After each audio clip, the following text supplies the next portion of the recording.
one?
Listening to Radio Sputnik, telling the untold.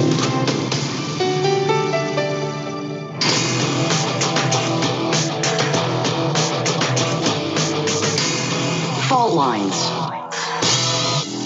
Live from across the divided states of America, it is time now for another edition of the most disruptive show covering news and events not only in those divided states but across the surface of our divided globe. In the independent corner, I am your political analyst, Shane Stranahan. And in the left corner, I am the indefatigable, a burning ember in the darkness, your political analyst, Jamarl Thomas. And together we are Fault Lines with Thomas and Stranahan. All right, getting directly into the news this morning. In COVID news, at least 2,957 new coronavirus deaths and 201,649 new cases were reported in the United States on December 15th. Over the past week, there has been an average of 206,557 cases per day, an increase of 28% from the average 2 weeks earlier. On Tuesday, California Governor Gavin Newsom announced the state has ordered 5,000 body bags and 60 53-foot-long refrigerated units to deal with the growing death toll from COVID. A vaccine candidate developed by biotechnology company Moderna appears poised for regulatory clearance after a detailed data review by Food and Drug Administration scientists confirmed the two-shot regimen was 94% effective in a clinical trial and carried no serious safety concerns. The FDA is likely to authorize the vaccine as soon as Friday, according to a person with knowledge of the situation who spoke on the condition of anonymity because they were not authorized to speak on the issue.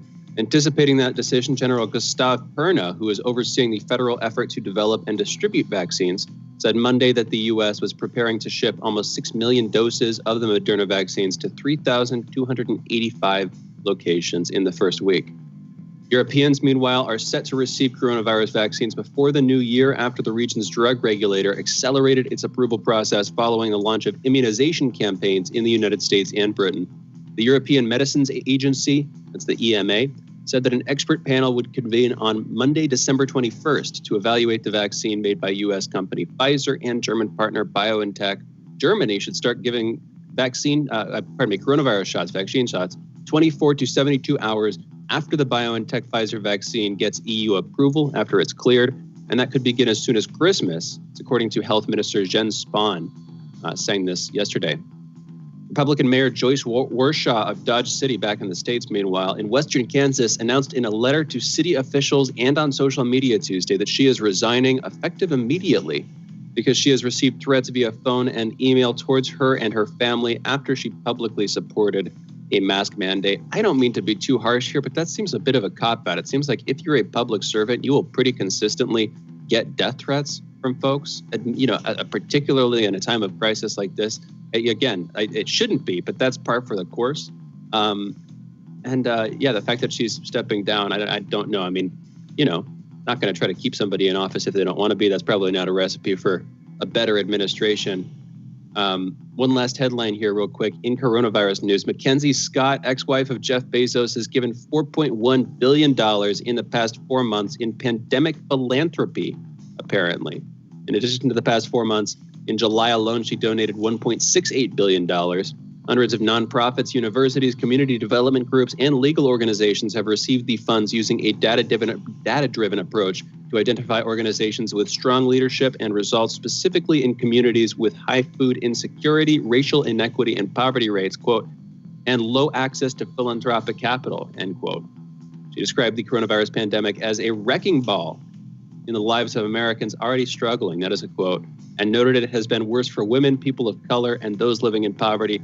Meanwhile, it has substantially increased, quote, the wealth of billionaires, end quote. Again, Mackenzie Scott, former wife of Jeff Bezos. Jamarl, I'm curious, what's your take? She, you know, in her marriage to Jeff Bezos, she was wealthy. They divorced. She was pretty darn wealthy after that, too. Now she's using at least some of that money philanthropically.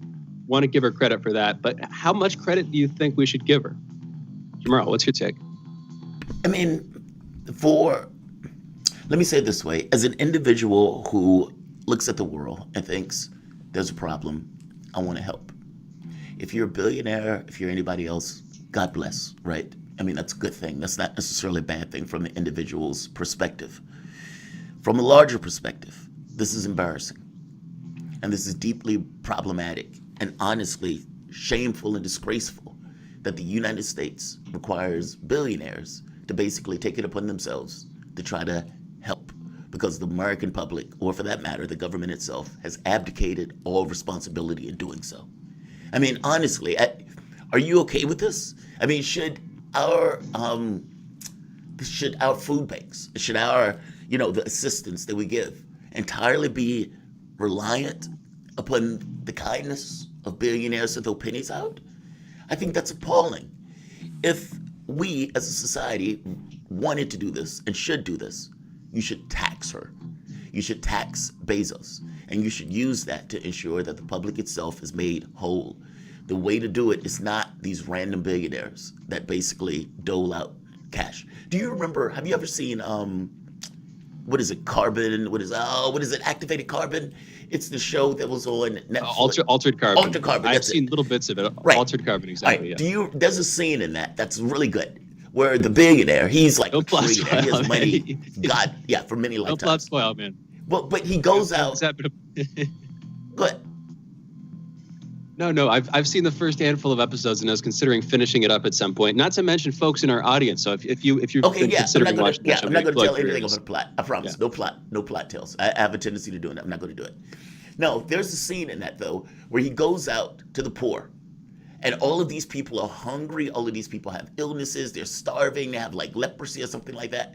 And he gives out money and food, and he sits there and dies as he gives himself, because he has another body that he can go back to. And this was his way of sacrifice. Now, this man is a trillionaire many times over, and he goes out with this theatrics to make himself feel good. That's not the way to do it. It's just not.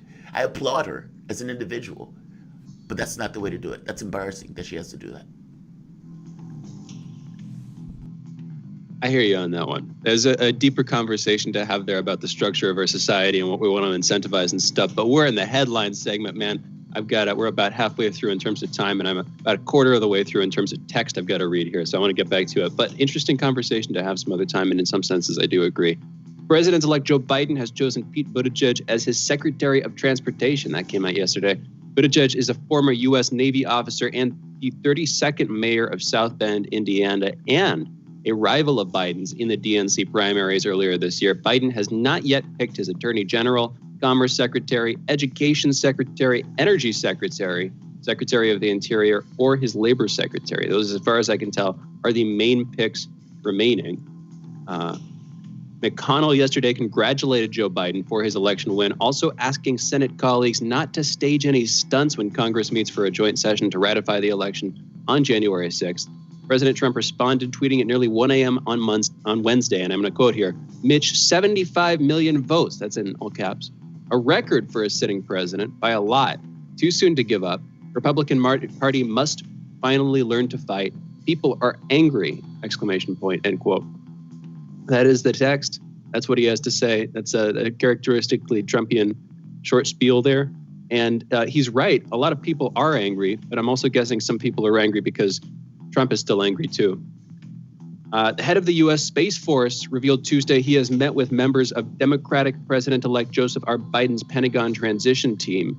That's partly significant because the Space Force was a Trump creation. As far as I can tell, the first new addition, department-wise, to the Department of Defense, to the Pentagon in over 7 decades, in about 70 years.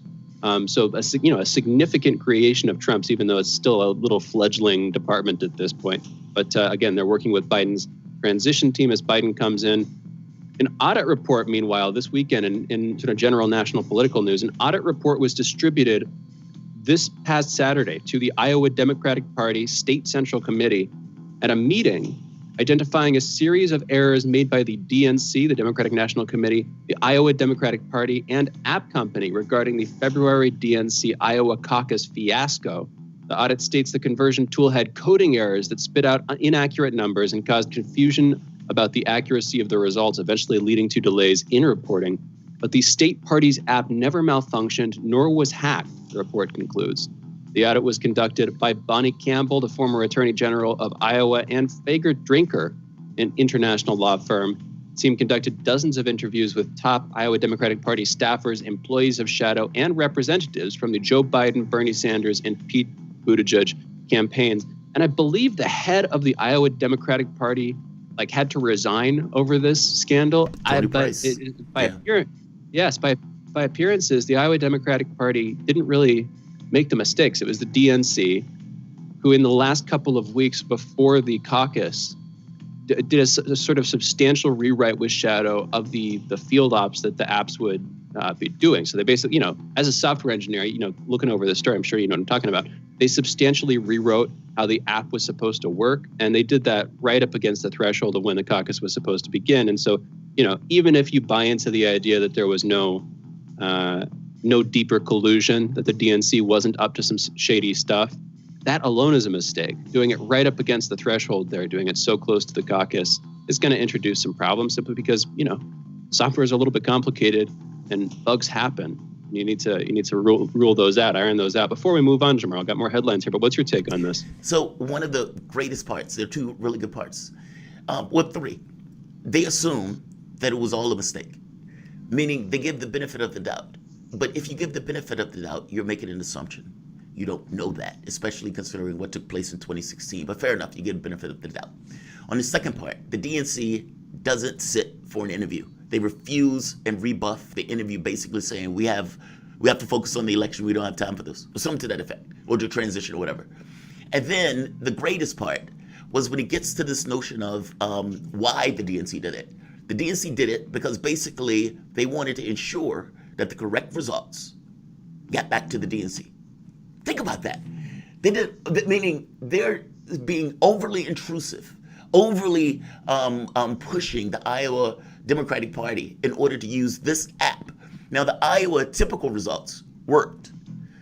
Democrats are saying, hey, we were concerned that the results weren't going to work. Why were you concerned? Because this year they had to take 2 counts. They have to take 2 counts every year. The only difference is they had to expose it this year. So it's like you're telling me that you had to do all of this to try to get an accurate result. What happened to the previous years? And in this particular year, what do you mean you had to get an accurate result? Why do you have to create a new process to funnel that to you? Yeah, this looks dicey, to put it mildly. It looks like they just blatantly cheated and got caught. That's what it looks like.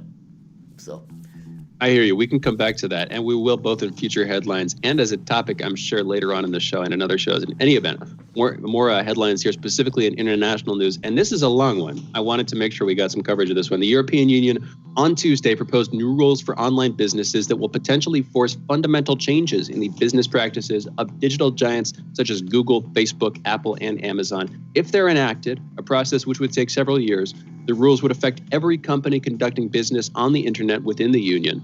The 2 sets of rules, titled the Digital Services Act and the Digital Markets Act, would together dramatically change the definitions of legal behavior for companies operating in the union, perhaps most notably by making companies liable for the speech of their users. You heard that right. That might remind you of Section 230 in the U.S., specifically what it was built not to do. Margrethe Vestager, a Danish politician who serves as digital czar for the EU, said that the 2 proposals would, quote, serve one purpose: to make sure that we as users have access to a wide choice of safe products and services online, end quote. What safe means, of course, is up to some interpretation here. The proposal would make major online platforms legally responsible for the content that users post on their services, requiring them to take far more active measures to police abuse, misinformation, and other legal violations than they do now. And of course, I'm focusing there on misinformation, because who exactly defines what's misinforming? Companies that allow other businesses to sell services through their platforms would have to allow equal access to their rivals rather than prioritize their own products. For instance, Amazon would need to give equal treatment to third-party sellers on its marketplace. Apple would need to allow other companies to use the payment technology built into its iPhones instead of locking that tech to Apple Pay. That seems more or less reasonable from a sort of anti-monopolistic perspective. Digital giants would have to make more of their algorithms transparent to allow independent scrutiny of their business practices. Violations could be punished with fines of up to 10% of their European business turnover, and repeated violations could be punished with a breakup. Aline Chivot, a senior policy analyst at the Center for Data Innovation, said that the European Union is leading the way in setting standards for tech companies. And a quote from her here: "Since the global market is adopting our standards, if we push forward, we'll be the first ones crafting the rules. Everyone will follow our lead," end quote. I don't have too much time to talk about this, so I'm not going to, but I think this is significant, and I kind of want to come back to this at some later point in the show. Boko Haram has asserted responsibility Tuesday for laying siege to a secondary school in northwestern Nigeria and abducting more than 300 boys. That's marking a striking leap from the extremist group's usual area of operation. Hundreds of gunmen on motorbikes surrounded a boarding school in Katsina State Friday night and opened fire on police, witnesses said, before rounding up students and dragging them into the woods. Abubakar Shekau, the group's leader, said in an audio message released in the early hours of the morning that militants stormed the school to discourage quote-unquote Western education, according to Nigerian media outlets and researchers who heard the recording. We'll be talking about this, by the way, with Dejayan Oluwagbanga in about 20 minutes, 15 or so minutes here, so stay tuned for that. Lawmakers in Mexico approved legislation Tuesday that established rules for what foreign agents can do. While it does not single out the United States by name, it's suspected the measures are aimed in large part at the country's neighbor to the north. The measure has the backing of President Andres Manuel Lopez Obrador, who has denounced the activities of U.S. agents after the arrest of a former defense minister, General Salvador Cienfuegos Zepeda, in October. The new legislation regulates the activities of foreign agents, requiring them to share information with the Mexican government and lifting their diplomatic immunity. It would also require Mexican officials to get permission from a security panel before meeting with foreign agents and to report to the Foreign and Public Security Ministries what was discussed.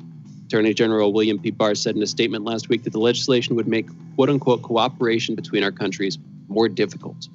And, I can see where he's saying that, but also, of course, what we've done by arresting folks has made it a bit more difficult too. In any event, don't have time for more headlines. You've been listening to Fault Lines with Thomas and Stranahan. And we're going into a break here. We will be back in just a minute with Jamarl Thomas's monologue. Again, you've been listening to Fault Lines with Thomas and Stranahan. We will be back on the other side of this break.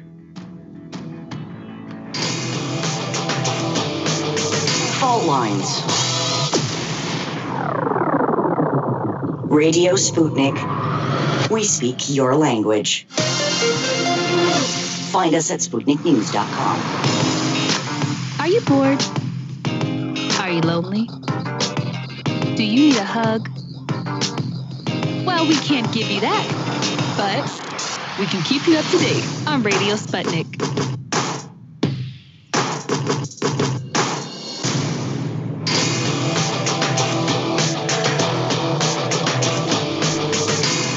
Fault Lines. Welcome back to Fault Lines on Radio Sputnik. My name is Jamarl Thomas. I'm joined by my co-host, Shane Stranahan, coming to you live out of our station in Washington, D.C. If you guys live in that area, the Washington, D.C. area, you can catch us on radio at 105.5 FM and 1390 AM. We're also in Kansas City at 102.9 FM and 104.7 FM. If you guys are digging what Shane and I are putting down, whatever platform you're consuming this content on, give us a like and definitely share that audio and video. If you want to join in on the conversation, you can send us a chat, a tweet, and of course, you can reach us by phone at 202-521-1320. That is 202-521-1320. Your engagement makes this show what it is, so definitely don't be shy. Never bit anybody that didn't deserve it. So, I have to be honest, I'm conflicted this morning. There are like 5 different stories that, if I'm being honest, I would do for my own channel and that I kind of want to do and kind of want to talk about. That is impossible to spend within 15 minutes or within 13 minutes or so. So what I want to do is I want to talk about 2 streams of thought that seem to be taking place in the country. Both are rather disturbing. One is conspiracy theory. The other is not, which is why both are disturbing. The first one I'm going to go with, it's a story that is taking place right now. This argument that has been going on with election integrity. And with people with cash, of course, with means, you can pay people to go out and do things. Now, one of the things I've said before was that if there was any issue with this election, any fraud or anything like that, I want to know. I want that stuff to be on the forefront because it is a very big deal. It would mean that the President of the United States has been toppled, that we have been taken out in basically a coup. That is dramatic in regards to what it means from the standpoint of our nation. Why wouldn't I want to know that? I want this country, everybody, to be able to get their vote because I want to know who wins, whether or not I get my person or not. I didn't have a dog in this hunt, so I want to know who wins. That said, I think Donald Trump is lying through his teeth. I think the other Republicans have motivated reasoning in the same way that the Democrats have motivated reasons with Russiagate. In this very specific instance, I think it's even a little bit worse. So in pushing for this idea of election integrity, you have a lot of people with a lot of money that is spreading that money around, some of which to private investigators, of course. Because if you're looking for election fraud, you got to track down leads and everything else.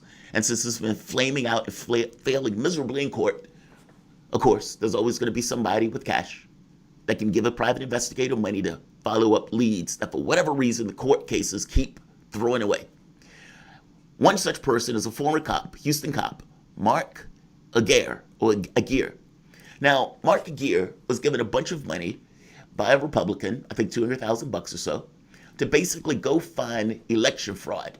Now, the election fraud that he found and he tracked down was based on a repairman. He believed this repairman was instrumental in the election fraud case and was hiding, confiscating ballots. Aguirre tracks down the guy after basically putting him under surveillance for 4 days, runs him down, runs him over in a black van, with his black vans, runs his car over, pulls a gun out while one of his goons basically steals the van. Now, he had called the cops prior. The cops kept telling him, let it go, let it go. He expressed frustration over the cops, calling him a conspiracy theorist, basically telling him to let it go.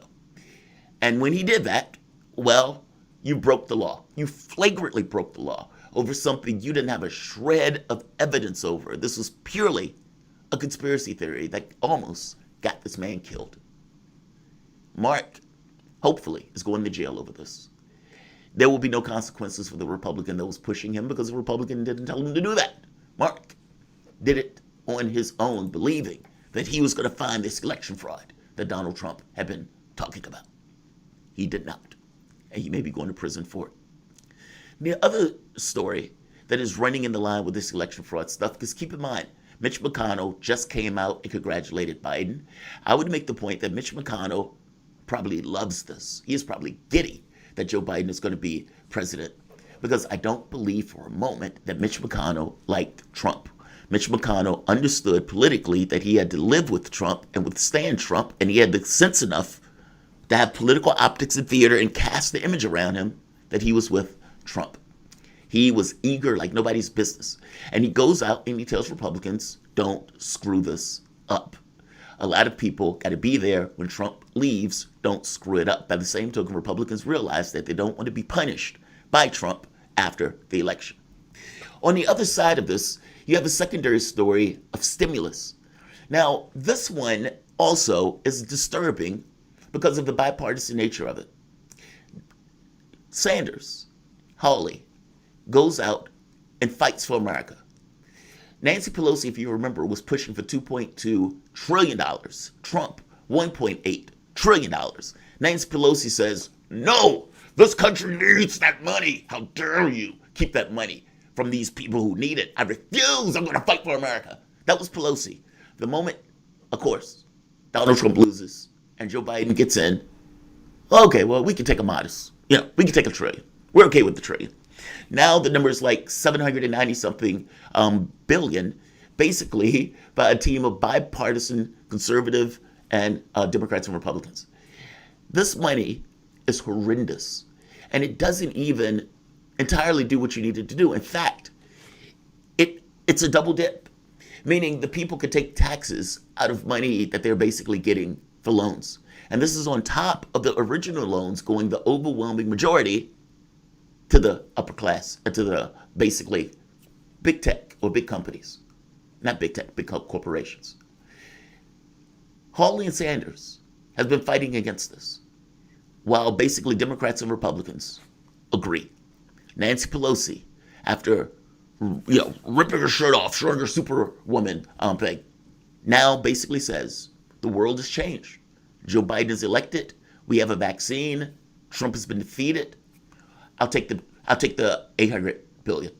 Let's play the clip of Hawley, who makes this point very good. I mean, Fox News, believe it or not, now that the world has changed, Fox News comes out against Pelosi and for direct payments. Let's play the clip. I want to talk to you about this stimulus bill because it looks like they're getting somewhere. Just give us your update on where this stands right now. The important thing that Congress can do is give working people, working families relief before Christmas. And that's why we ought to vote in the Senate on a bill that will give $1,200 to every individual, $2,400 to couples, working families, $500 to kids who need it. This is what we did back in March. Every senator voted for it. This ought to be the centerpiece of any relief effort. People are desperate, Martha. Working people are desperate for help. We're not talking about wealthy people. We're talking about working people. They ought to be the center of this bill, not an afterthought. And that's why I've introduced legislation to get it done. Yeah, this is what's so crazy when you look at the numbers on the deals that were considered months ago. And Nancy Pelosi, the Speaker of the House, said, nope, that's not enough. Listen to what she said. This is back in August 11th. She said this. Watch. Last week, they came up with some meager proposals, and the president then over the weekend did even less to give an illusion so that the market would go up and people would think we're not paying attention, that he might be doing something. But let me just say this. We have children who are food insecure in our country. So we have children who are food insecure, and that's absolutely true. You have people going to food banks who have never been to a food bank in their life and never expected to be at one. But let's put up this graphic. Matt Taibbi wrote about this today. Let's put up this graphic that shows this is the state and local aid that Nancy Pelosi said she could not do without, that she needed to have as part of any deal. $436 billion. Then in October, it shrunk to $300 billion. And the deal that they finally, came to the table on and said, okay, now it's time to help America's working people is down to $160 billion in state and local aid. So how did that happen? Yeah, well, it's because the Democrat leadership has been a lot more interested in bailing out big government than they have in actually helping workers. And they wanted hundreds of billions for big government instead of helping working people. And that's why I say what we ought to be focused on, and what I'm focused on, is helping working families. No bailouts to big government, no bailouts to big corporations for that matter. I have no idea what bailouts to big government means. That's the stupidest thing I think I've heard, the level of idiocy on that. However, he was fighting for direct payments. And he was doing this in lieu of basically Democrats and Republicans. I love the fact that Fox is hitting the Democratic Party for basically head-spinning hypocrisy and basically the paucity of their ideas. Amazing. To be clear, now ended on this. One of the revisions in the legislation is a subtle yet radical change that would result in major windfall for the highest income Americans and corporations. The bill provides that businesses claiming expenses reimbursed by the PPP forgivable loans, which are already tax-free, can be further used as deductions when calculating taxable income. In other words, the change would allow a corporation that claimed $1 million in PPP reimbursements to apply that money as a deduction in its tax returns, reducing taxable income by the million. It's basically a double dip that even Mnuchin was against. I guess the point I'm trying to make here is We can't help Americans. Nancy Pelosi is willing to dump over Americans in a heartbeat. By the same token, they are willing to give corporations and businesses a double dip loan on top of the money that they were already able to get from the prior stimulus. Shane, what do you think, man? I mean, we're going to have time to talk about this in the other one, but it seems like there are two strands of thought in this country, and both of those things bespeak of something bad. Yeah, I'm not particularly satisfied with what either party has done here, either. I guess it's easier to hit Pelosi on the hypocrisy, though, simply because hypocrisy is one of the main currencies in politics, and it does seem mightily hypocritical for her to be complaining about Trump not putting enough money forward in the bill earlier this year, as she was, a lot verbosely. And then at this point, she's willing to pass something even more meager than what she was calling meager from Trump. So that's ridiculous. It's interesting to hear Republicans pushing. I mean, you're criticizing them, and I would too. But it's interesting to hear for Republicans pushing for a direct cash infusion to the public, and a kind of muted response from the head Democrats. That's definitely an inversion of expectations, and I'm curious if that is going to, in some sense, define politics. To the two-party political system we're in. That's going to redefine where the parties are standing going forward, at least for the next couple of years. Are Republicans going to be the ones with looser pockets at this point? It's an interesting question. And it seems, at least right now, like in some ways they already are. So whether or not that'll hold is another question, but we'll see. In any event, we have to go into a break. We will be back talking about Boko Haram in Nigeria with Adejayan Oluwagbenga. You're listening to Fault Lines with Thomas and Stranahan. We will be back on the other side of this break. Fault Lines. You're listening to Radio Sputnik. By Any Means Necessary is your guide to the movement and efforts shaping the world around us, from mass incarceration.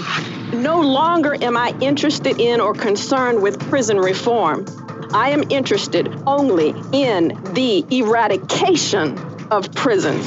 To the battle between police and water protectors. It was a pretty punishing disregard for the sanctity of human life, that unleashing water cannons on peaceful, prayerful water protectors. From efforts to protect the environment. The climate movement is ready to, with plenty of opposition research and force and strength, along with, the right of both science and morality, to fight them on this. To the movement for Black lives. When I first saw the Michael Brown video, and I saw that it clearly contradicted the narrative put forth by the Ferguson Police Department and by police supporters in general, 3 words came to mind: color me shocked. Stay tuned to By Any Means Necessary, 5 days a week here on Radio Sputnik.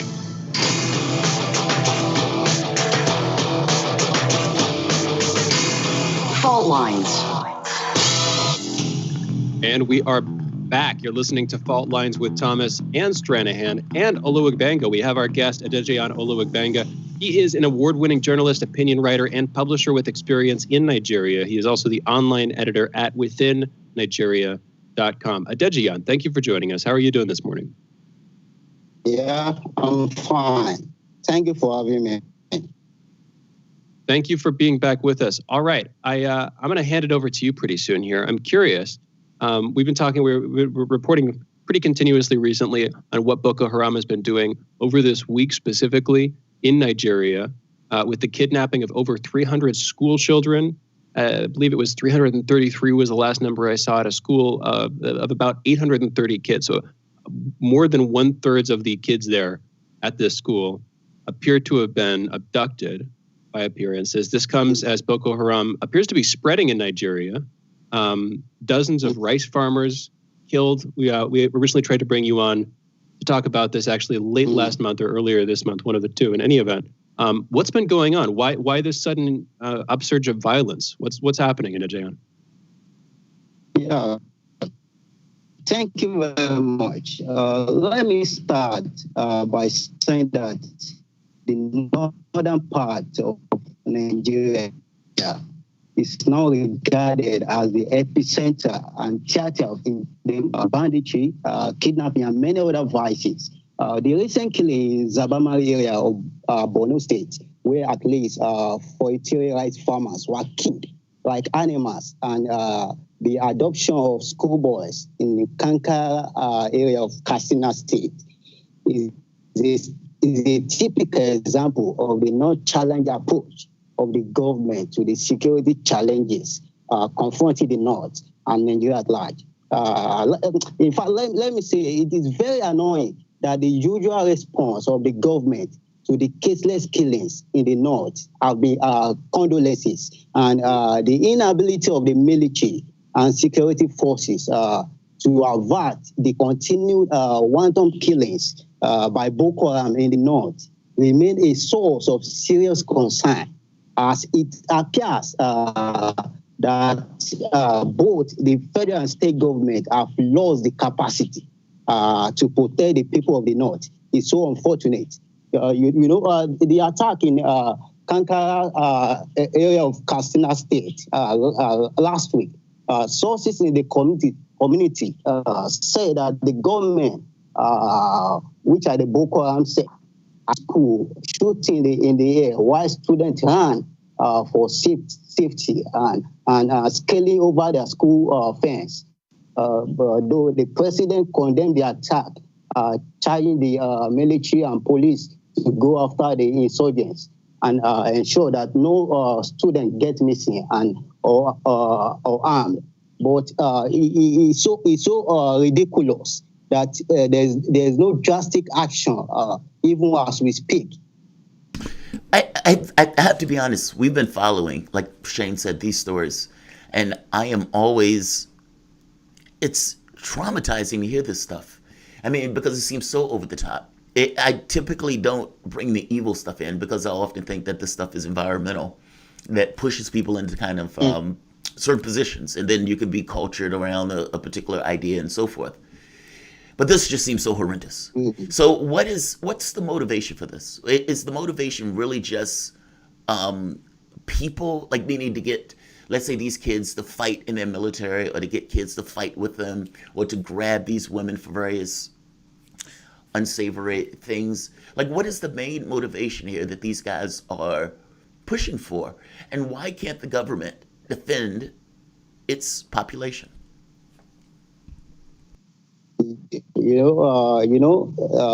Boko Haram is a terrorist sect, and the Nigerians are called on the president to take drastic actions to avert further occurrences to end the caseless killings.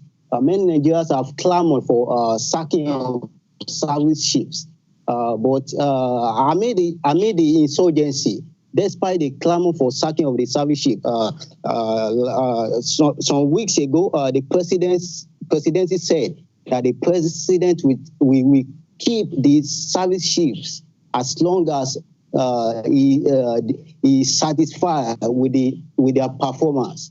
So, some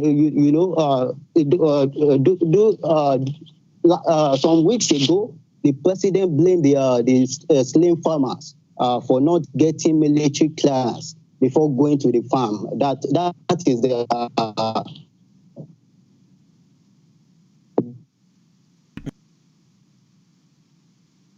Seems like you may have cut out there. Adejine, are you still there? I believe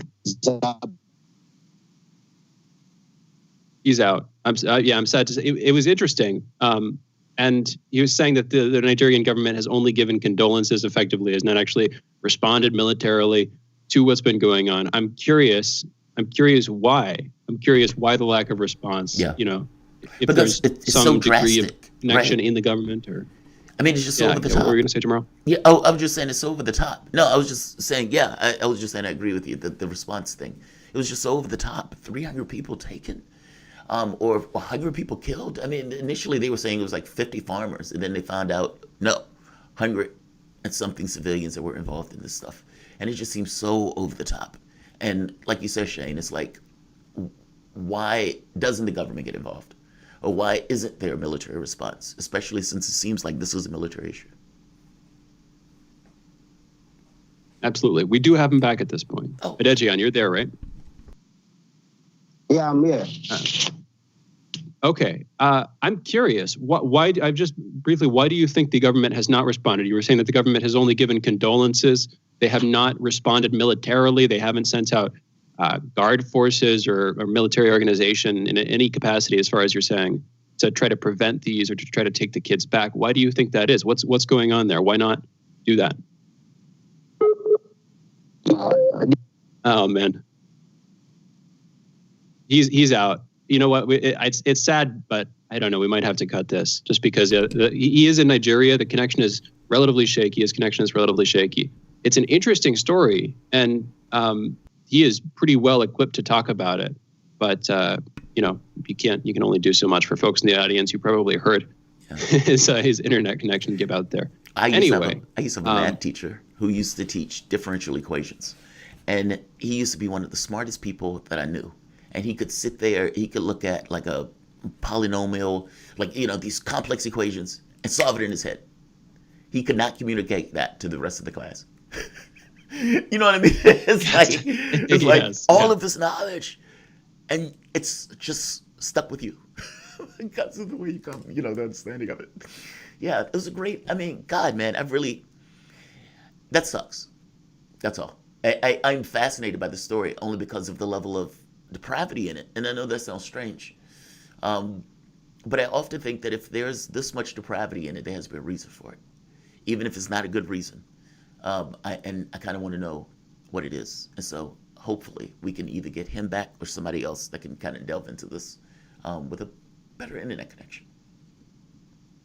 Yes.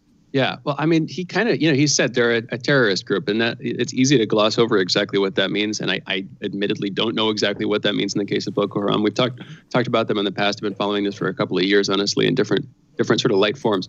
But they're a jihadist group. In the case of abducting the kids, they said it was to combat the influence of Western education. So I can immediately right there is a motivation. If you're abducting kids, you can try to empathize with where they're coming from. I don't really want to. They're trying to combat that influence, and so they take them away from that influence. And like you're saying, they might be trying to bring them into the military, but that's me reading into the situation. And from a totally naive standpoint, don't want to do that too much. But it is an interesting story for that reason. And it's an interesting story morally just because it's happening, and it isn't effectively being addressed either by the Nigerian government or frankly by the news media around the world at large. It's not really being, I don't know what the news is supposed to do other than cover it, but they don't seem to be doing it all that much, particularly in the United States. Yeah, I agree with that. I feel you, man. Trump was protecting the oil. I guess my point is, militaries lie, just as a action of war, and terrorists would also do the same, and they would, mismanage their motives. And I got to be honest, even if you just stay with the motive of preventing Western education, an argument could be made that they could prevent Western education by basically stealing the kids away from their parents and forcing them to fight in the military. And if I'm not mistaken, didn't they have situations where they would force them to kill the parents or something like that? Like some really dark stuff that was taking place here. We have to get somebody on. It's just, it's a weird story. That's all. It's a really bizarre story. And I know, like you said, it's a terrorist group, so in and of itself, it's like a terrorist group is a terrorist group. In the book I was reading recently, they made this point where the woman was complaining about Nazis.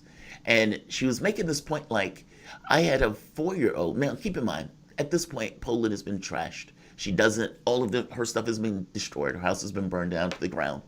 And she says, these German soldiers, Nazis, they ripped away my kid, my 10-month-year-old, my 3-year-old's coat. There's nothing that they can do with that. And then she says, I didn't realize that Nazis could behave that way. So yeah, Nazis can behave that way. This is kind of hindsight. But I guess the thought is terrorists behave that way. And it just so happens that, I am curious about something. From the standpoint of environmental factors, do you buy the argument that environmental factors even govern stuff like this? Or do you think it's something else? That's a complicated question, and I don't know. It's not just a chicken and an egg problem, but you're assuming a sort of a dualism there thing where there's like some separation between the identities of individuals or the natures of individuals and the environment that they're in. And I think there's no real barrier. This is super abstract, but there is no barrier between the individual and their environment in some deep sense. And so when we analyze it, it can be useful technically to split them up. And certainly philosophically, we think of ourselves as individuals. We think of ourselves, even if you look into the technical, the sort of purest definition of an individual, it's something that cannot be further divided. But if you examine your senses or your beliefs, or these various components of who you think you are, those are divided. Those are divided in the forms of all these different memories that they have as their foundations, or these ways of approaching the world. In some, I don't know, this is getting into pretty abstract philosophy stuff. That's my response, is a non-response. I don't think that there is any real barrier between the two. So I'm not going to say it's one or the other. It's both at the same time, simultaneously, always. But what do you think, Jamarl? No, that's the answer. That's the answer. Like, I think environment creates behavior. I think that's like, I don't know where people's behavior would come from if it wasn't for their environment, right? I know people like to think they're individuals, like you said, but oftentimes that stuff is an illusion. It's like at a deeper level. Either you're responding to the ideas of your environment or you're accepting the ideas of your environment. It's one or the other. You know what? And we got to go into a break. So I'm going to take us into a break. We're taking calls this next segment. I have something I kind of want to continue this conversation, even if we very quickly get back into the news and away from philosophy. But we are taking calls 202-521-1320. You're listening to Fault Lines with Thomas and Stranahan. We will be back on the other side of this break.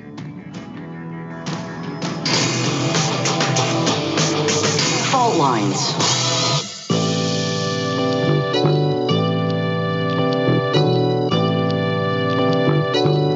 What's the most important hour of the day? It's the Critical Hour with Dr. Wilmer Leon. On this show, we don't just deliver the latest headlines.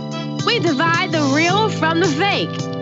Tune in to hear from some of the most brilliant political minds of today. Get in-depth news and analysis that goes beyond the surface and digs straight into the details. Set your clock to the Critical Hour for a news perspective unlike any of those other guys. Tune in to the Critical Hour with Dr. Wilmer Leon, weekdays 6 to 7 p.m. Eastern, and catch us on Facebook Live. You're listening to Radio Sputnik.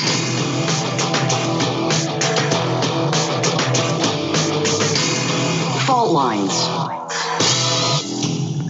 And we're back. You're listening to Fault Lines with Thomas and Stranahan. And you could be listening to other folks calling into this show pretty soon. You can call in yourself if you'd like to. 202-521-1320 is the phone number. 202-521-1320. Jamarl and I are having a conversation, at least so far, this segment, about sort of political, ethical philosophy or something like that. What it means to be a person, those kinds of questions. And real briefly, this is super abstract stuff, a little bit too heady for, what is it?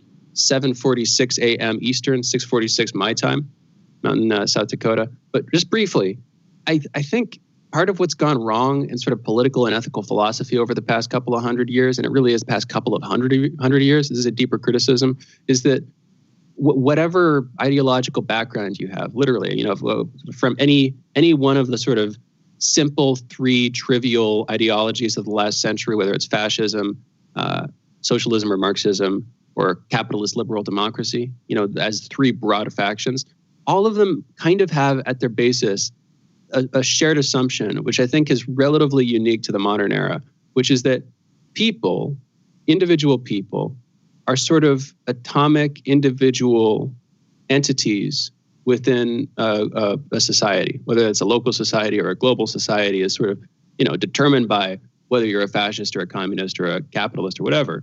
The nature and kind of society changes. But the assumption here is that people are individuals within that mass. And I mean technically individuals in sort of like same sense as I was saying on the other side of this break. We are, you can't break us down any further. We are sort of self-supporting and self-consistent. We are the base of the world society. And yet when I think if you actually look at people, you'll see that most people actually are divided against themselves. They actually are individuals. They are, confused about what to do. And this is admittedly a little bit murky. They're confused about what to do. They're confused about who they are. They're torn between different definitions of being. They have multiple sort of like egoic identities or whatever, where they think they should be doing different things, and they compete with themselves and they contradict themselves. And that's okay. That's just what it means to be a person. But maybe another assumption is that like we become individual over time. We individuate ourselves. And I'm curious what a political philosophy would look like that takes that into account, that tries to encourage people to individuate themselves instead of assuming that they're already individuals. Anyway, that's my little tiny spiel, and I probably sound crazy to most listeners. But that's my take. Jamarl. No, I think that makes sense. I think the problem... So our society, yeah, you're right. Our society looks at people as individuals, and it's weird. It is very, very bizarre because we function as a collective. We're social creatures. I mean, even from the standpoint of peer pressure. I mean, you could basically, depending upon the perspective of the crowd, get an individual to deny reality, almost like 30%, depending upon the individual and depending upon the group and everything else. So it's like this idea that we're just individuals in a box. That's not true. I mean, you need food, clothing. Not clothing. Well, you do need clothing, but you know what I mean. You need food, shelter. You need a sense of group and attenuation with the crowd. Otherwise, you get people who are alienated against the group in and of itself. I mean, even from the standpoint of clean air, clean water, like those things are required. Even this notion that you're part of a larger whole and that what you do is associated with that larger whole, those things are entirely necessary for what it means to be a person. And instead, in our court system, when it's pointing the finger at the person, it doesn't take into account how that person became that person. It doesn't take into account whether that person grew up, how that person grew up, whether there was economic deficiencies, whether there were deficiencies in regards to even water. I mean, think of Chicago for a moment. Rahm Emanuel hid the fact that Chicago's water had lead in it. What is the outcome to the individuals that is bathing in that water or drinking that water? And, how does that affect the larger society? How does homeless affect the larger society? When you have all of these people without health care, how does that affect society? Do you realize if Medicare for all passed, you had, 70,000 people a year that would save? I guess I'm trying to say that we are not individuals in this kind of, isolated island to ourselves way. And even though court systems try to make it that way, even though the society try to make it that way, you're just an individual, you need to behave differently. Oftentimes, it really is environmental factors that push, embolden, or undermine the behaviors that are, let's say, an ideal human being, if there is such a thing. Now, I think we agree on this, Shane. I think over time, you can become an individual. I think over time, you can develop empathy while at the same token, your own identity. I think over time, but that takes a society that allows you to be that way. And it takes a collective to allow you to be that way. Like, you can never get to that point unless you have an underground base, or at the very least a base around you that understands this notion of empathy, but also understands this notion of you're also you. And the fight between those two things, finding some kind of relative balance, if such it exists. Yeah, I agree. I think it's something you develop over time. And here's part of what complicates it. I think we do agree on this. We might see it in slightly different ways, but I think we do see it in largely shared ways. Where some of the complication comes in, where the rub is that you're talking about a community of people. What you need is a society that can encourage you to become more individuated, that can encourage you to become more free and to think for yourself, and to, like you're saying, to have empathy for people. The problem is that those communities are sort of self-similar or insular in some ways. And so there's this weird contradiction where the means by which you would become an individual is almost always going to be a community that is not individuated itself in some sense. I don't know if this makes sense, but that, you're talking about free thought and the pursuit of empathy for people in general, and the ability to break free of the bounds of any local society or any local culture and to truly think for yourself. That, you need a basis for that, but the basis for that is almost always some non-free thought, non-empathetic culture. Does that make sense? I mean, this is where I don't agree with the non-empathetic culture part. I do, because I do think that, like, I do believe that certain outcomes have certain implicit things that are necessary constituents. Like if I'm playing the Ruy Lopez that has a certain character to it. Like, I can't screw with the character of it because it is what it is, what it is. And so, yes, I agree with you on that part. But I don't agree with the unempathy part. I do think that you require a collective, and I get what you're saying. You're saying that, look, if you're trying to teach people to be individuals, you're going to be in a society of people who feel like they need to be individuals.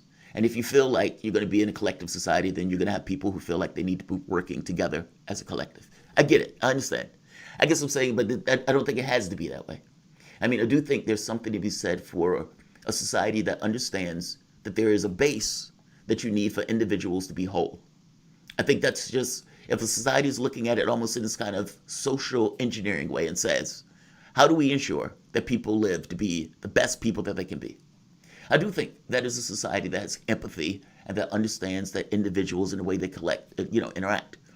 But I don't necessarily think that that has to eat this idea that people can become individuated, or at the very least can see themselves as something different, this kind of water or raindrop versus the ocean type stuff. Maybe, I mean, you could be right. This could be an ideological position for me. Can you do it? Can you do it in a cosmopolitan society? Can you do it in a society that is so open and so diverse?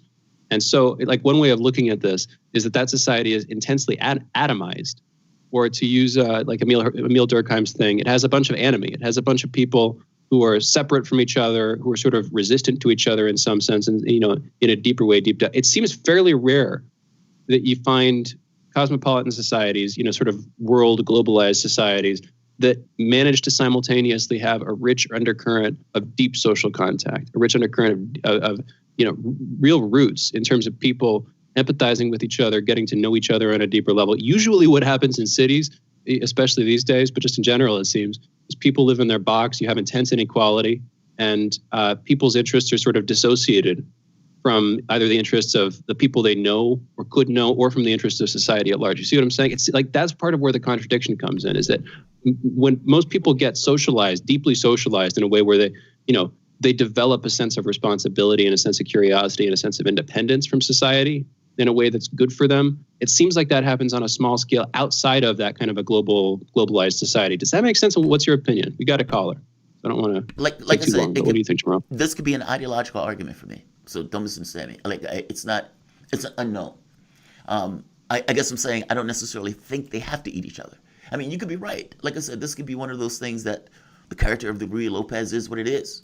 In that the very act of having a society like that has constituent parts that almost force it. You know what I mean? It's like the guy that's the bank robber had to, at the very least, have the ability to rob a bank.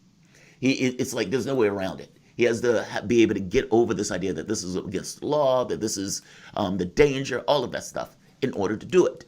Being a coward doesn't apply.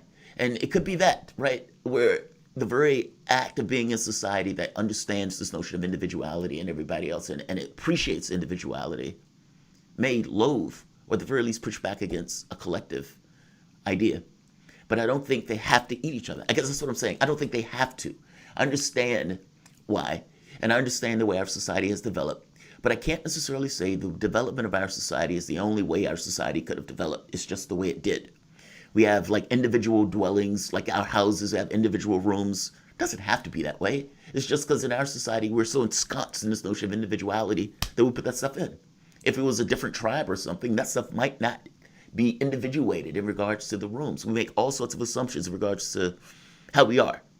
But I don't know that as a flat fact. I do get what you're saying. I totally get it. I guess my feeling is there has to be some level of a balance where society can appreciate this notion that we're connected. As a flat fact, we're connected. As this kind of individuated whole of sorts. This kind of implacable connectedness. By the same token, and maybe I want to respond. We have a caller. We asked for calls, and I think we should just go straight to it. Tarif calling in from New Orleans. You got about a minute. Sorry for taking so long. What's on your mind, man? Well, I have two comments. The thing about the Black Lives Matter, the economists said that Black Lives Matter was donated they have donations received close to $10.6 billion in the past, over the years. And also, Giuliani came out like in support of Julian Assange some days ago on the Fox and Friends. But James O'Keefe he coming out with some video talking about Julian Assange from WikiLeaks was talking with the Obama administration. Department of State. That's supposed to be coming out today, I believe. The audio that you're talking about from James O'Keefe. Thank you. I saw you sending that over on Twitter. Thanks for sending this stuff, Tarif. And very curious to see what the details of that are, and how it would pertain to a potential pardoning of Assange by Trump. There it goes out. That would be a very interesting move. Hoping he does so, of course. In any event, you guys have been listening to the first hour this morning of the most disruptive show covering news and politics across our fine states as well as across the divided globe. We will be back in just a minute with headlines. You're listening to Fault Lines with Thomas and Stranahan.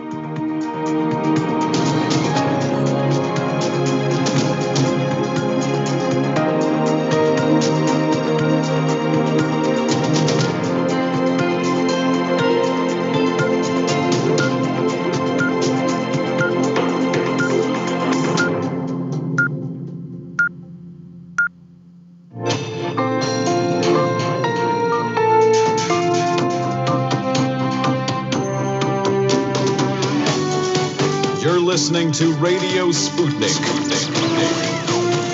Telling the untold.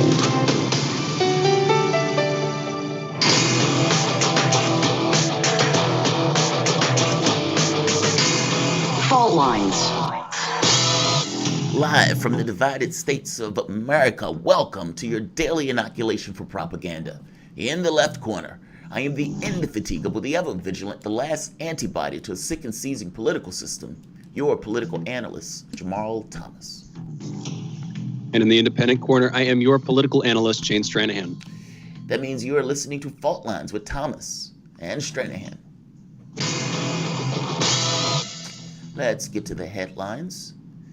In the news, at least 2,957 people, new coronavirus deaths, and 201,649 new cases were reported in the United States on December 15th. Over the past week, there's been an average of 206,557 cases per day, an increase in 28% from the average 2 weeks earlier. On Tuesday, California Governor Gavin Newsom announced the state has ordered 5,000 body bags and 60 53-foot-long refrigerated units to deal with the growing death toll from COVID-19. A vaccine candidate developed by biotech company Moderna appears poised for regulatory clearance after a detailed data review by Food and Drug Administration scientists confirmed the two-shot regimen was 94% effective in a clinical trial and carried no serious safety concerns. The FDA is likely to authorize the vaccine as soon as Friday, according to a person with knowledge of the situation who spoke on condition of anonymity because they were not authorized to speak on the issue. Anticipating the decision, General Gustave Perna, who's overseeing the federal effort to develop and distribute vaccines, said Monday that the United States was preparing to ship almost 6 million doses of the Moderna vaccine to 3,285 locations in the first week. This is not in the headlines, but it is pertinent to what we're talking about on this topic. The coronavirus, apparently there's been a mutation of the virus that has been running roughshod through the UK. There is a structural change in the virus that they believe may be increasing the veracity of the virus, meaning the ability or the infectious capacity of the virus itself. Right now, they're trying to understand it. They found over 1,000 cases of it, and they are basically researching. They don't believe that the vaccine, or this will adversely affect the vaccine, meaning they believe that the vaccine will still work with the mutated strain of it, but this kind of does get to the concerns that I had with the issue of a vaccine. And people who believe that the vaccine was going to be a cure, especially since viruses have a tendency to mutate, and they could mutate in a way that goes beyond the vaccine. That's why you get flu vaccines each year. Let's keep going. Europeans are set to receive coronavirus vaccines before the new year after the region's drug regulator accelerated its approval process following the launch of immunization campaigns in the United States and the UK. The European Medicines Agency said an expert panel will convene on Monday, December 21st, to evaluate the vaccine made by the United States company Pfizer and German partner BioNTech. Germany should start giving the coronavirus shots 24 to 72 hours after the BioNTech Pfizer vaccine gets EU approval and could begin as soon as Christmas, Health Minister Jens Spahn said on Tuesday. Republican Mayor Joyce Warshaw of Dodge City in western Kansas announced in a letter to city officials on social media Tuesday that she's resigning effective immediately because she's received threats via phone and email towards her family, and she publicly supported a mask mandate. I have to be honest, that's unfortunate, and my heart goes out to her. You have a lot of people who are screaming bloody murder about the mask as if wearing a mask is undermining and destroying your liberty, as opposed to, saving people's lives. And it's unfortunate that it gets to the point where they're basically threatening people's lives and going to the point of this woman feared for her life. The president of the United States is basically running the campaign, telling everybody that the election was fraudulent, that mask, that this wasn't necessarily a real thing. And you have a population, millions, tens of millions. He's a president, they believe him. Not to mention, they don't want to wear the mask in the first place. I feel for her. She feels for her safety. She's a Republican. These are her people. She feels for her safety. So, I mean, all things being equal, I would prefer the police to be able to defend her. I would prefer her feel safe that she can make those legislations and make those rules and those type of things. It's necessary for a political candidate to be able to do that. It's just unfortunate that we've gotten to the point where she literally fears for her safety. Mackenzie Soft, ex-wife of Jeff Bezos, has given $4.1 billion in the past 4 months in a, quote, pandemic philanthropy, unquote. In addition to the past 4 months, in July alone, she donated $1.68 billion. Hundreds of nonprofits, universities, community development groups, and legal organizations have received the funds using a data-driven approach to identify organizations with strong leadership and results, specifically in communities with high food insecurity, racial inequality, and poverty rates, and, quote, a low access to philanthropic capital. She described the coronavirus pandemic as a wrecking ball in the lives of Americans already struggling, quote, unquote, and noted that it had been worse for women, people of color, and those living in poverty. Meanwhile, it has substantially increased the wealth of billionaires. That is an understatement. They've made almost $1 trillion over this, not to mention, I've just shown you what the bill is going to do, basically allow the rich to double dip in the money that's supposed to be for the public coffers. Shane, what do you think about this? I gave my point of view on this, that it's nice from an individual standpoint, but from the standpoint of government, it's the government's responsibility, not these random people giving money in this sense. But how do you see it?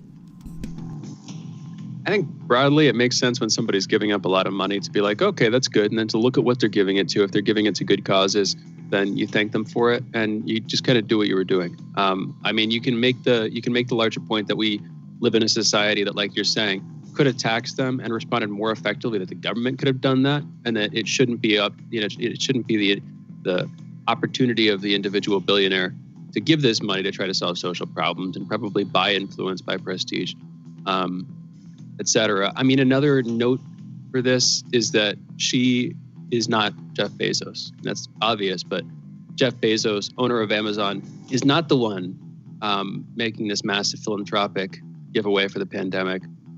She, his ex-wife, is. So for whatever that's worth, it's not people who are currently running businesses. In other words, it's not like the productive billionaire class. It's those who are slightly less productive. I don't know how else to put it, who are doing that.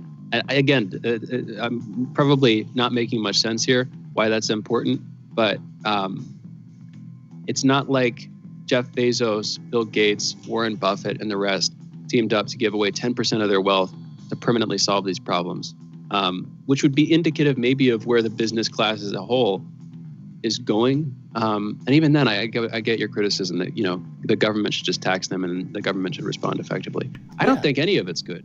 Yeah, it's just weird. I mean, I get. Oh, go ahead. Yeah, I'm sorry. You say you don't think any of it's good? Go for it. I mean, yeah, on a deeper level, I don't think any of it's good. I mean, this is exactly the kind of thing that a government should have been prepared for and should have had the ability to solve in advance. And the fact that they weren't is itself bad. The fact that billionaires probably won't be able to solve this or make much of a difference, which frankly I don't think they would, is itself bad. We're kind of stuck in a pit, and it's hard to get up out of the pit once you're stuck in it. The sides are muddy. Anyway, we got a bunch more headlines to go to. I'll let you get back to them, Jamarl. Not to mention the trillions offshore. I mean, like, that money is just basically pretending as if it's just not there. Yeah, and you are making sense. You're basically making the point that she's not a productive billionaire. She's not like a head of an Amazon or head of a Microsoft or head of a Google or head of, it's different. It's not the same level of income. So no, I totally understand where you're coming from. President-elect Joe Biden, I love this one. This is the payoff. President-elect Joe Biden has chosen Pete Buttigieg as his Secretary of Transportation. Pete Buttigieg is a former U.S. Navy officer, 32nd mayor of South Bend, Indiana, and a rival to Biden in the DNC primaries. Biden has not yet picked his Attorney General, Commerce Secretary, Education Secretary, Energy Secretary, Secretary of Interior, or Labor Secretary. Now, Biden has made the point that he is looking at Republicans to bring into his administration. Now, I don't think this is a feign for the Georgia thing. He's trying to make the argument that this is going to get across the Republicans, that he to some degree understands them. But the Pete Buttigieg one is a payoff. This is Buttigieg for getting out of the race. And here you are, Pete. Many of the people who Biden have been giving these positions to, like Susan Rice, for example, these people have no experience in the areas to which they are being put in. But the media doesn't care about that. They're just looking at, this man is gay, that woman is black, that person is this, as opposed to, why is that person there and what is that person going to do in that office? Those are radically And two brief different. comments here. Go for it. Yeah, just two very brief. Absolutely correct. Pete Buttigieg has, as far as I can tell, no experience that qualifies him to be the Secretary of Transportation. He wasn't being eyed by media spectators thinking they might be the choice in this case because, again, no experience here. That's point one. Point two, do you know who the current Secretary of Transportation is? It's Elaine Chao. Yeah. And Elaine Chao, just tying this into our headline from a couple of headlines earlier, wife of Mitch McConnell. So it's just, apparently that's a giveaway position. Apparently that's a giveaway position. And again, she was, I believe, Secretary of Labor in, I believe, the Obama administration. It might have been Bush, though. It might have been that long ago. Anyway, it's just ugly, man. Politics. It stinks, right? I mean, like, I just did the story when we were talking about the stimulus and how they cut it not just in half. I mean, they basically cut it in half. And then they're like, we're not going to give stimulus checks, but we are going to allow double dips in regards to the rich. And you have this that are basically just giving away positions. Here, Pete, thank you for getting out the race when I needed you to get out the race. Thanks, Joe. I appreciate it. And then the wild part about this is, the anti-Sanders meetings or the Stop Sanders meeting. Pete Buttigieg was one of those people that was in those meetings, at least as reported by, I believe, the Washington Post and the New York Times. So, yeah, great. Head of U.S. Space Force revealed Tuesday that it's met with members of the Democratic President-elect Joe Biden's Pentagon transition team. Well, that is good.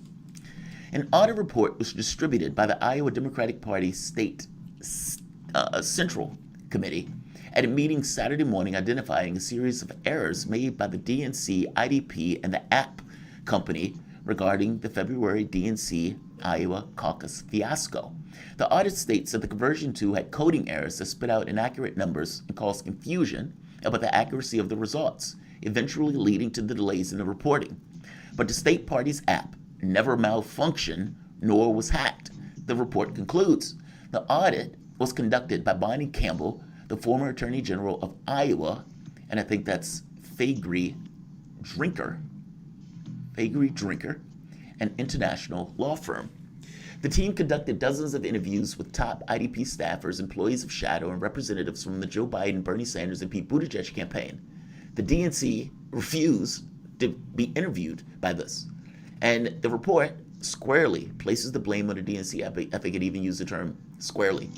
One of the other interesting parts to this was that, like the report says, the Iowa State results were fine. Their system did fine. What screwed up was the Democrats' results. And the DNC argument was that we wanted to ensure that the results were right. So we did all of this at the last minute and forced them to also do it. Nobody in software believes that they would do that. Nobody. I mean, no company in their right mind would do that. That is just a no-no, to put it mildly. Let's try to get to this last one. The European Union on Tuesday proposed new rules for online business that will potentially force fundamental changes in business practices of digital giants such as Google, Facebook, Apple, and Amazon. If they're enacted, a process which will take several years, the rules would affect every company conducting business on the internet within the Union. The two sets of rules, titled the Digital Services Act and the Digital Markets Act, would together dramatically, change the definitions of legal behaviors for companies operating in the Union, perhaps most notably by making companies liable for speech of their users. Interesting. Margrethe Vestager, a Danish politician, serves as digital czar for the EU, said that the two proposals would serve one purpose: to make sure that we, as users, have access to a wide choice of safe products and services online, unquote, whatever that means.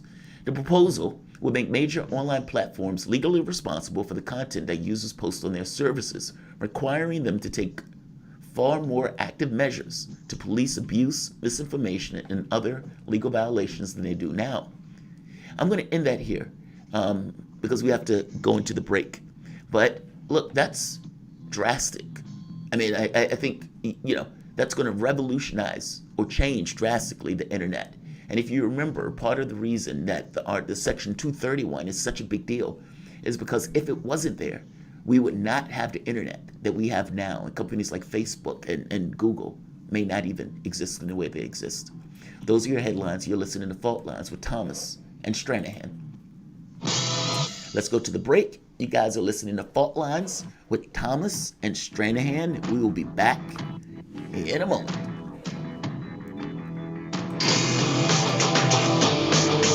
Fault Lines.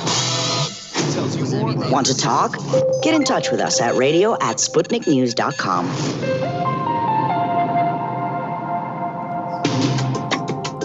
Epidemics and pandemics could kill millions of people, and they actually did. Centuries ago, deadly outbreaks called the Black Death, the Plague of Justinian, and the Spanish flu ravaged countries, empires, and whole continents. Some of these diseases are still present around the globe. Others have become a thing of the past. Discover how these ancient and not-so-distant outbreaks from previous centuries differ from modern-day SARS, MERS, and coronavirus pandemics.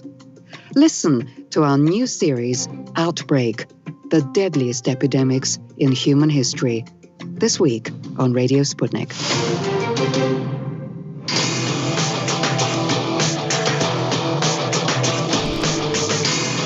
Fault Lines. Welcome back to Fault Lines on Radio Sputnik. My name is Jamarl Thomas. I'm joined by my co-host Shane Stranahan, coming to you live out of our station in DC. If you guys live in the area, you can catch us on radio at 105.5 FM and 1390 AM. We're also kicking around in Kansas City at 102.9 FM and 104.7 FM. If you guys are digging what Shane and I are putting down, whatever platform you're consuming this content on, give us a like and share that audio or video. If you want to join in on the conversation, you can send us a chat, a tweet, and of course, you can reach us by phone at 202-521-1320. That is 202-521-1320. We usually take those in open segments at the end of the show. But joining us right now, Theodoros Fitre, co-founder and former editor of the Guion Journal. Theodoros, welcome back to the show, man. How's it going? Well, thank you, Jamal. Thank you for having me. It's going well. It's one of those Wednesdays. It's a hump day, so we'll see what the day has in store for us, I guess. I know, right? Hump day. Got to get over the hump. I always enjoy when you come on, man. You have a really I like your point of view, and I've liked your point of view for a while, and I want to apologize because I've never contacted you back. This last month has been utterly insane. Everything from stroke to dog dying to it's been a madhouse. So it had nothing to do with you. It had everything to do with me, and I apologize for kind of being off the reservation on that stuff, and I will contact you. But welcome to the show. I wanted to start there, but welcome to the show. I wanted to talk about, we were talking about this issue of censorship. Sure. In the European Union, and we were just kind of doing the headline, and they were passing this thing where basically platforms are going to be responsible for their content. Now, that is going to have a chilling effect on those platforms. And it's not like the EU has a free speech rule and all this other stuff. The United States seemed to be trending that way also, with Joe Biden and with the Democrats basically trying to get tech companies to censor more. What do you think about this? I mean, this seems to have the potential to go into very bad pathways. And what person in their flip-flops is going to be the determining factor of truth? So, thank you, by the way, for raising this topic. It's like serendipity, the fact that I wrote about this yesterday, because I wrote about Facebook, Twitter, and Google, how they've basically weaponized their platforms in order to silence people that don't speak to the conventional accepted wisdoms, and then elevate those that do, right? So it becomes almost like a status. It's a status keeps you in the fold, and those that reject the conventional wisdom become ostracized, right? So the more you empower these social media corporations to be the ones that's going to monitor free speech, right? The more people that have blue check marks are willing to swallow anything and basically echo whatever the establishment says for fear of losing that status. This morning I was watching It's a Different World, and the episode that I was looking at was where the colonel was accepted into a golf club, a private golf club, and his son was against it. And the colonel was like, "Well, I have to do this, so this is progress." And it kind of took me back to Martin Luther King and the whole integration, how integration eviscerated the Black community. And why did that eviscerate the Black community? Because you had the talented 10th, as Du Bois called it, now cleaved from the rest. And these talented 10th, I'm a part of it. Instead of looking out for the interest for the whole, they were conditioned to believe in self above everyone else. So, by the way, I made the announcement yesterday that I've officially walked away from my fraternity, Omega Psi Phi fraternity, for a reason, for this exact reason, because these fraternities and sororities have cleaved all of us, the privileged, the educated few, away from the masses. And I was watching someone named Roland Martin this morning, and he had a bunch of people that he was interviewing, and he was driving Black folks to get sterilized. I mean, I said that's a 40th slip, to get injected with this medication. And that is the crux of the matter. It all comes down to the vaccine, right? The vaccine. It all comes down to this vaccine. I don't know how many, you might know this, Jamal, you might know this, Shane, but there's 3 companies in 2001 that combined forces. It was Microsoft, IBM, and Pfizer. These are one of the 3 biggest companies. And they formed a company called Amcor, right? Amcor is what it provides a platform. If I'm talking too much, just let me know. I'm trying to say as much as I can within a 15-minute window. No, dude, do you think? You're good. So Amcor is what provided the platform for doctors to be able to provide, telemedicine, right? So if you go to a doctor's appointment, you make a schedule, you do it on Amcor. If you get your private information, your health records, run by the platform, which is Amcor basically has a monopoly on this. When you call and have a one-on-one conversation with your doctor, Amcor, right? AMICORPS, I believe it is. Why is this important? Because those that own the platform have access to every bit of our information, right? So this happened in 2001. That means since 2001, 19 years. AmCorp has been able to go through our health information and decipher what's what. So that's a 19-year lead time in terms of maybe who the undesirables are, who the ones that. You cut out there for a second, Teodros, and I'm sure if you're still there, you cut out for a second. Can you hear me? I can hear you again. Yeah. Hello? Yeah. Yes. You're back up. Okay. Yep. Yeah. So yeah. I mean, they keep talking about this great reset, right? What is the Great Reset? The Great Reset is potentially the next leap, the next iteration of humanity, right? So we're at this point, inflection point, where we could be taking quote unquote medication that could be a poison pill.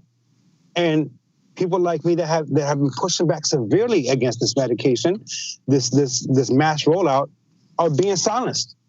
And that's why I wrote the article yesterday, by the way. It was aimed directly at Facebook, Twitter, and Google, because you're not hearing voices like us. Let's pause for a second. Teodros, what are you talking about with you being silent? So I'm planning on taking the vaccine. I'm putting my card on the table there, but I don't think anybody should be silenced, frankly. I don't like the power that the social media companies have. But I also haven't heard about folks who are cautious about the vaccine or anti-vax, whatever. I haven't heard about them being silenced. Right. Where have you seen this? What are you talking about? Well, so the silencing is if you're only hearing one side of the argument and you're not hearing the side of the argument, right? And voices like mine being invited on CNN, and are we invited on MSNBC to say, hey, hold on, what is the science behind the science? Right? So let's talk to the science. Usually when a vaccine is developed, it takes upwards of 10 years, and it goes through 5 clinical phases: pre-trial, phase 0, phase 1, phase 2, phase 3, and phase 4, right? Before it gets rolled out.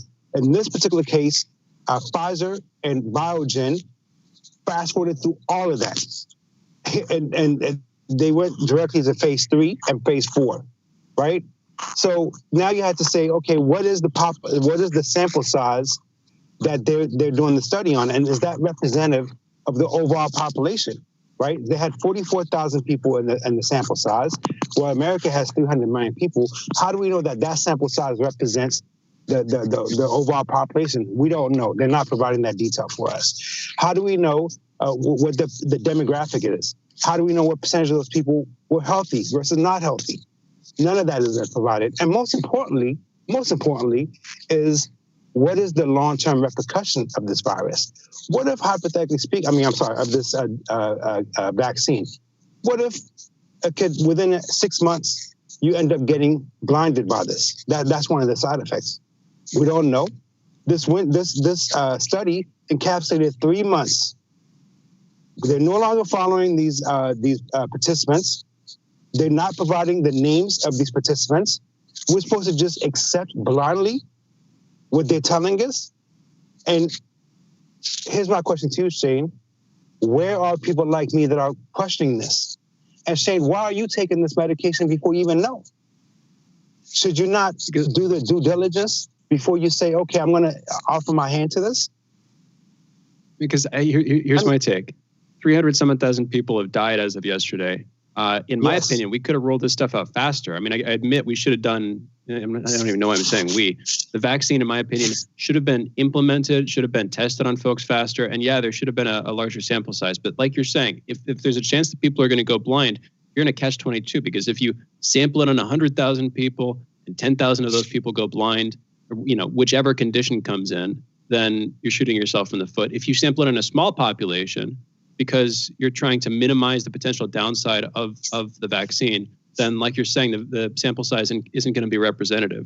Right. So we don't know what the consequence of taking this vaccine is in the long run, but we also don't know what the consequence of getting COVID is in the long run. It seems like there are some serious sequelae that people are getting where, they get the disease and then they lose their sense of smell, their neurological changes.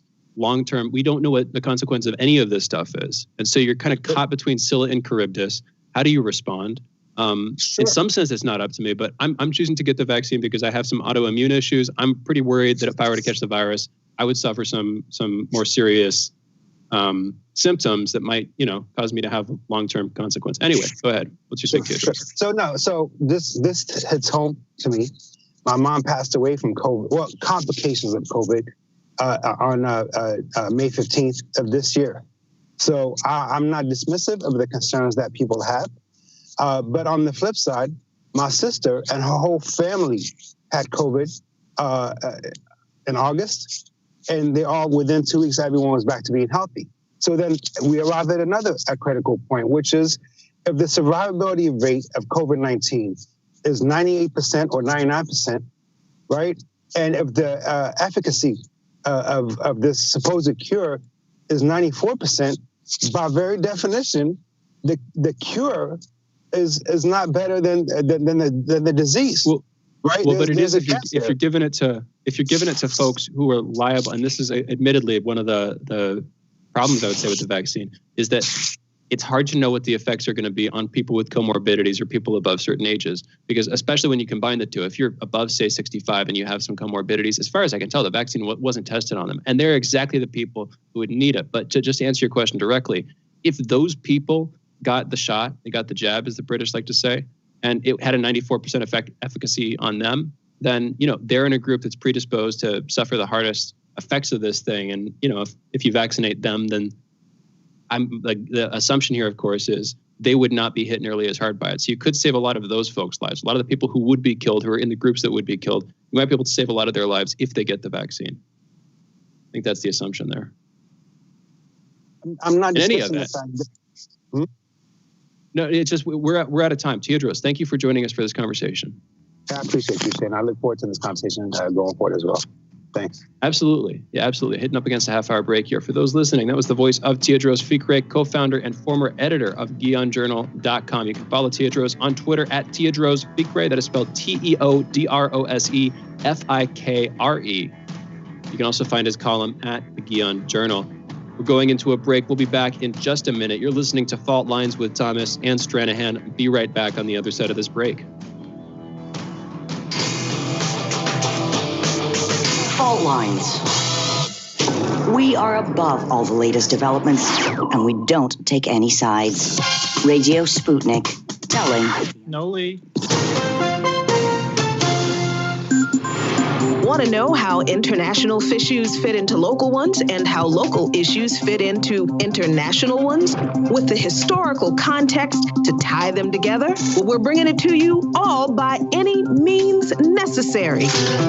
Tune in weekdays from 2 to 4 p.m. Eastern Standard Time to hear me, Jackie Lukman, alongside my co-host, Sean Blackman. By any means necessary, your guide to connecting the social, political, and economic movements shaping the world around us.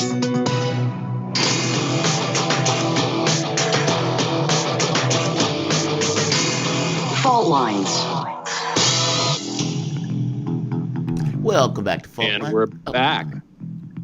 You're listening to Fault Lines with Thomas and Stranahan. And I'm just checking to see this. I was delaying slightly because I wanted to see if we had our guest on. He is not here. Oh, darn it. We're taking calls in that case. 202-521-1320.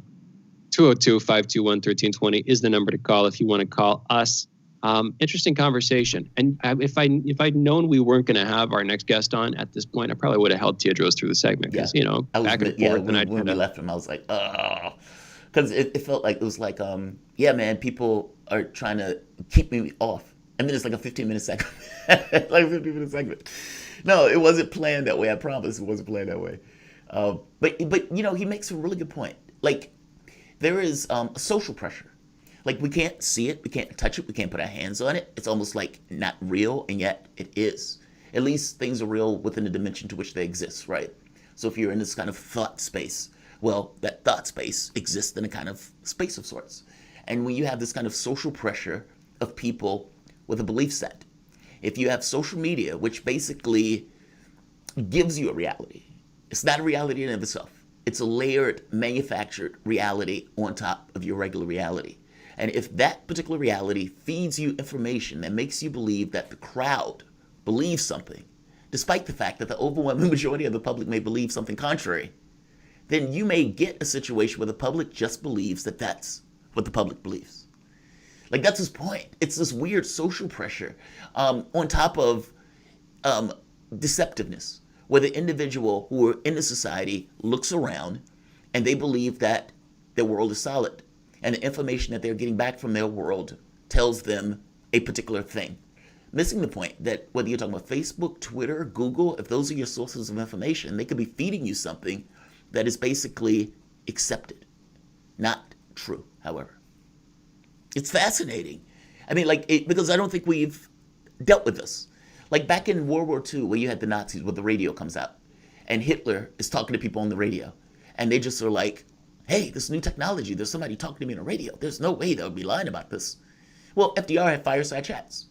And so you see how technology gets leveraged in these kind of two ways. One for this dramatic effect in regards to popularity of a president, and the other one, dramatic effect in popularity of the Führer. Fascinating! And it gets more complex with YouTube and Facebook and Google and so forth. It's really interesting, man. That's a really fascinating conversation.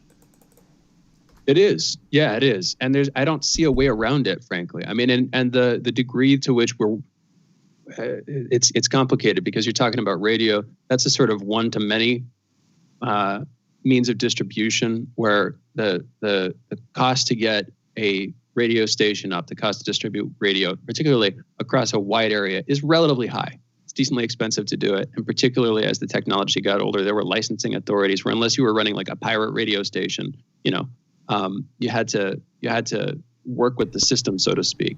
That's a one-to-many means of distribution. And of course, the same held for television. The internet's completely different. It's many-to-many. And so the assumption over the first couple of decades of its spread is that, you're going to have this option to have your own platform. Other people can read it. This might destabilize authority. But algorithmically, what we're seeing increasingly is both politicians in the government and independent influences through influencing business are able to dramatically skew what you're able to access and now are able to directly suppress what you're able to read, what you're able to share, et cetera. And so that's really worrying.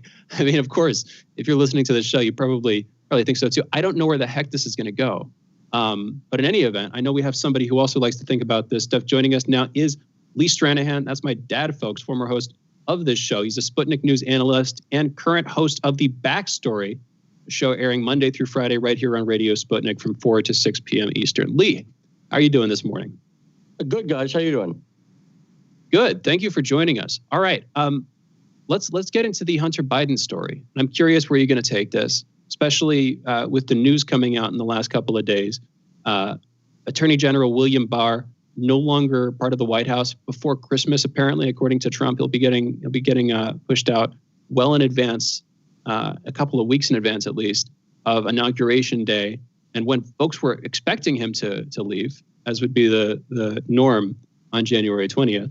Now, this is interestingly salient, not just because of Attorney General William Barr's longstanding supposed alliance with Donald Trump. Not sure that's actually the case. And the fact that, particularly in opposing the results of Trump's investigations into the elections, questioning them, it's interesting there. It's also interesting because, again, he apparently was investigating Hunter Biden. The Department of Justice apparently investigating Hunter Biden during the election, not talking about it. This is in contrast to what happened in 2016 with the FBI and Hillary's emails and that whole scandal. What's your take, Lee? Well, okay, so let me riff off what you were just talking about, actually, because it relates. Before you introduced me, you were talking about the power that social media companies have now to effectively suppress the news, right?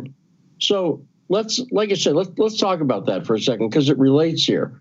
A friend of mine pointed out to me yesterday, and I think validly, that Joe Biden will never be able to claim that he is a legitimately elected president. I'm not saying he didn't win the vote. I'm not having that discussion. I'm talking about something very different here. Because the news media wasn't just biased for him, but they literally covered up this Hunter Biden story. Remember that Facebook and Twitter literally were censoring this story, the Hunter Biden story. And I'll tell you how bad it got. It got so bad that when I realized, I was talking to a friend of mine on Facebook Messenger, and Facebook Messenger is a private messaging system. I'm talking to a friend of mine It's not public. It's not what I'm posting publicly. It's private. You got me? And they literally blocked. I was trying to send her some of the Hunter Biden porn stuff where it was, and I sent her to that site. And Facebook blocked in a private message that message from going through. She didn't say anything. And I thought, I was like, well, what'd you think? Because it's interesting. And she said, what are you talking about? And I realized it had been blocked. Now, it was really easy for me just to tell her where to go. You just spell it out. Go to this.com. Spell it out. DOT.com, right? That's what I did. So it's not like effective censorship, but it was censorship in a private communication. Now that's weird. And that's why I say, look, the fact is, and that's just one example, this Hunter Biden story, the thing that has come out about it now is you got to look back to a month and a half ago, 2 months ago, whenever it was, right? I guess it was only 2 months ago, really, when it was being censored by the big tech companies and being disparaged by the media as Russian propaganda. And Leslie Stahl from 60 Minutes was arguing with Trump and saying it's not real. When you've got that level of not just that is so far beyond just, well, the media, we've had this in the past. The media clearly in 2016 had a preference for Hillary Clinton. I think there's any question about that. This is so far beyond that I actually think if once the dust settles from all this post-election BS, and what I mean by post-election BS is mostly coming from people who say that they support the president, Sidney Powell and Lynn Wood and that group of people who I'm very critical of and have been very critical of on my show and on Twitter and on social media. I think they have beclowned a case that was legitimate. But once the smoke settles from that, I think people need to take a very serious look at what the media and tech companies did in regard to the Hunter Biden story. I actually think it is that them doing that is I think the biggest part of the Hunter Biden story. One of the I agree with you, Lee. I thought that was one of the major components of the story. I mean, basically, tech made the choice that a story was either true or false, despite the fact that tech had no ability to do that. They made an ideological choice to hide that information as opposed to having that information come out. And then it's the golly gee at the end. Oh, wait, you mean it was credible? Yes, it was potentially credible. And you guys basically hid it, meaning the public should have got a fair listen or fair reading of it, because the public could have changed their minds. And I think therein lies the rub. They didn't want the public to change their minds. You can have this conversation after the election, but before the election, that's a no-go. They intervened themselves into the election. What should be the consequence? Like, how do you prevent that? Because like Shane and I were kind of talking before, it is a difficult thing to do. Our reality at this point is manufactured by these guys. Like the communications that you have, even when you do your show, it's probably on YouTube or some audio thing.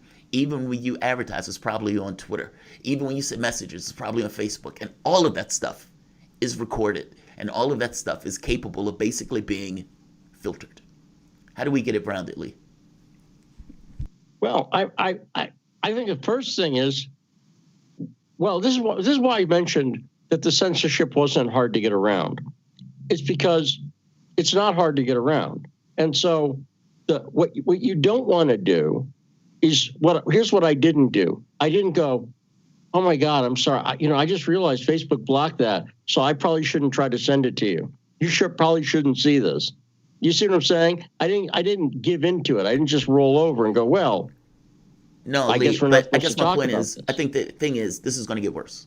Like, I think these are just precursors, if I'm being bluntly honest. I mean, having Trump being pretty adamant and having Republicans being pretty adamant against this notion of, of platforms and so forth. But Biden is coming in. You have Pelosi. You have basically a Democratic House. You have a Biden administration that is on board for this level of censorship, if not more. That's the point I'm getting at.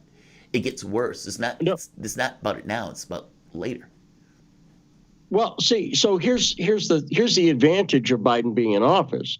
The advantage of Biden being in office is if he had, again, this is I'm real limited purpose advantage here. Okay, if Biden had lost, then that would be over as a story. But because he's in office, there can continue to be pressure on him. And look, what we're learning is, as a journalist, I think about stories in terms of, I learned this from Andrew Breitbart, to really think of a news cycle, right? And a lot of times when we're preparing shows or something like that, we have to think about things in terms of a news cycle, right? So there's certain stories that if they happen on a Tuesday, you want to be on the air with that story by Wednesday, or basically forget about it. There's certain things that if they happen on Tuesday and the producer goes, well, we can get a guest for next Friday, you just have to say, okay, well, we're out of the news cycle's over at that point. So with Biden being in office, we're in a perpetual Biden cycle for the next 4 years, or as long as he holds the office, where every day, I think about this, about my reporting about Mikhail Khodorkovsky, for instance, which was completely ignored during the election. But now it's still an issue that can be brought up every day. And if Biden had lost, and I brought up Mikhail Khodorkovsky and Biden, for instance, as an example, everyone would go, well, he lost, so why does it matter? And so now we're in a point where the pressure can be kept on. Now, are people going to keep pressure on him about this? Maybe. And then the other opportunity that's come up with Twitter announcing yesterday they're going to get rid of Periscope. It's not like the idea of video streaming, like they got rid of that. Like, okay, well, we'll never have that again. All that it means is there will be another video streaming platform that takes over that space. If Gmail went out of business tomorrow. I hate to interrupt you, but let me do this. Let me pause for a bit. We're going to take a break. I'm going to bring you back, and you'll be able to finish your thought. This is Lee Stranahan, Sputnik News analyst and host of The Backstory, airing Monday through Friday on Radio Sputnik from 4 to 6 p.m. Eastern. We'll be back in a moment. You guys are listening to Fault Lines with Thomas and Stranahan.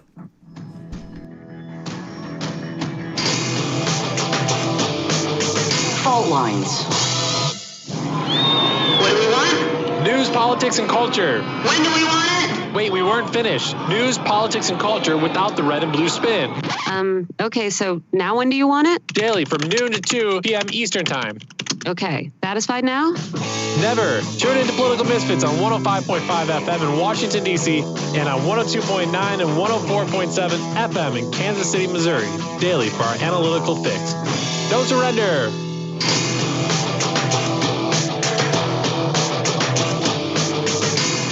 Fault Lines. And we're back. You're listening to Fault Lines with Thomas and Stranahan. And Stranahan, we're joined by my dad, Lee Stranahan, Sputnik News analyst and host of The Backstory, airing Monday through Friday right here on Radio Sputnik from 4 to 6 p.m. Eastern. By the way, you can follow Lee on Twitter at Stranahan. Also, check him out on YouTube at populist.tv and at citizenjournalismschool.com. Lee, Dad, thank you again for being with us. You were talking about Periscope, what it means for Twitter to be shutting down Periscope. I just want to let you, where were you going with that? What do you think the significance of that is?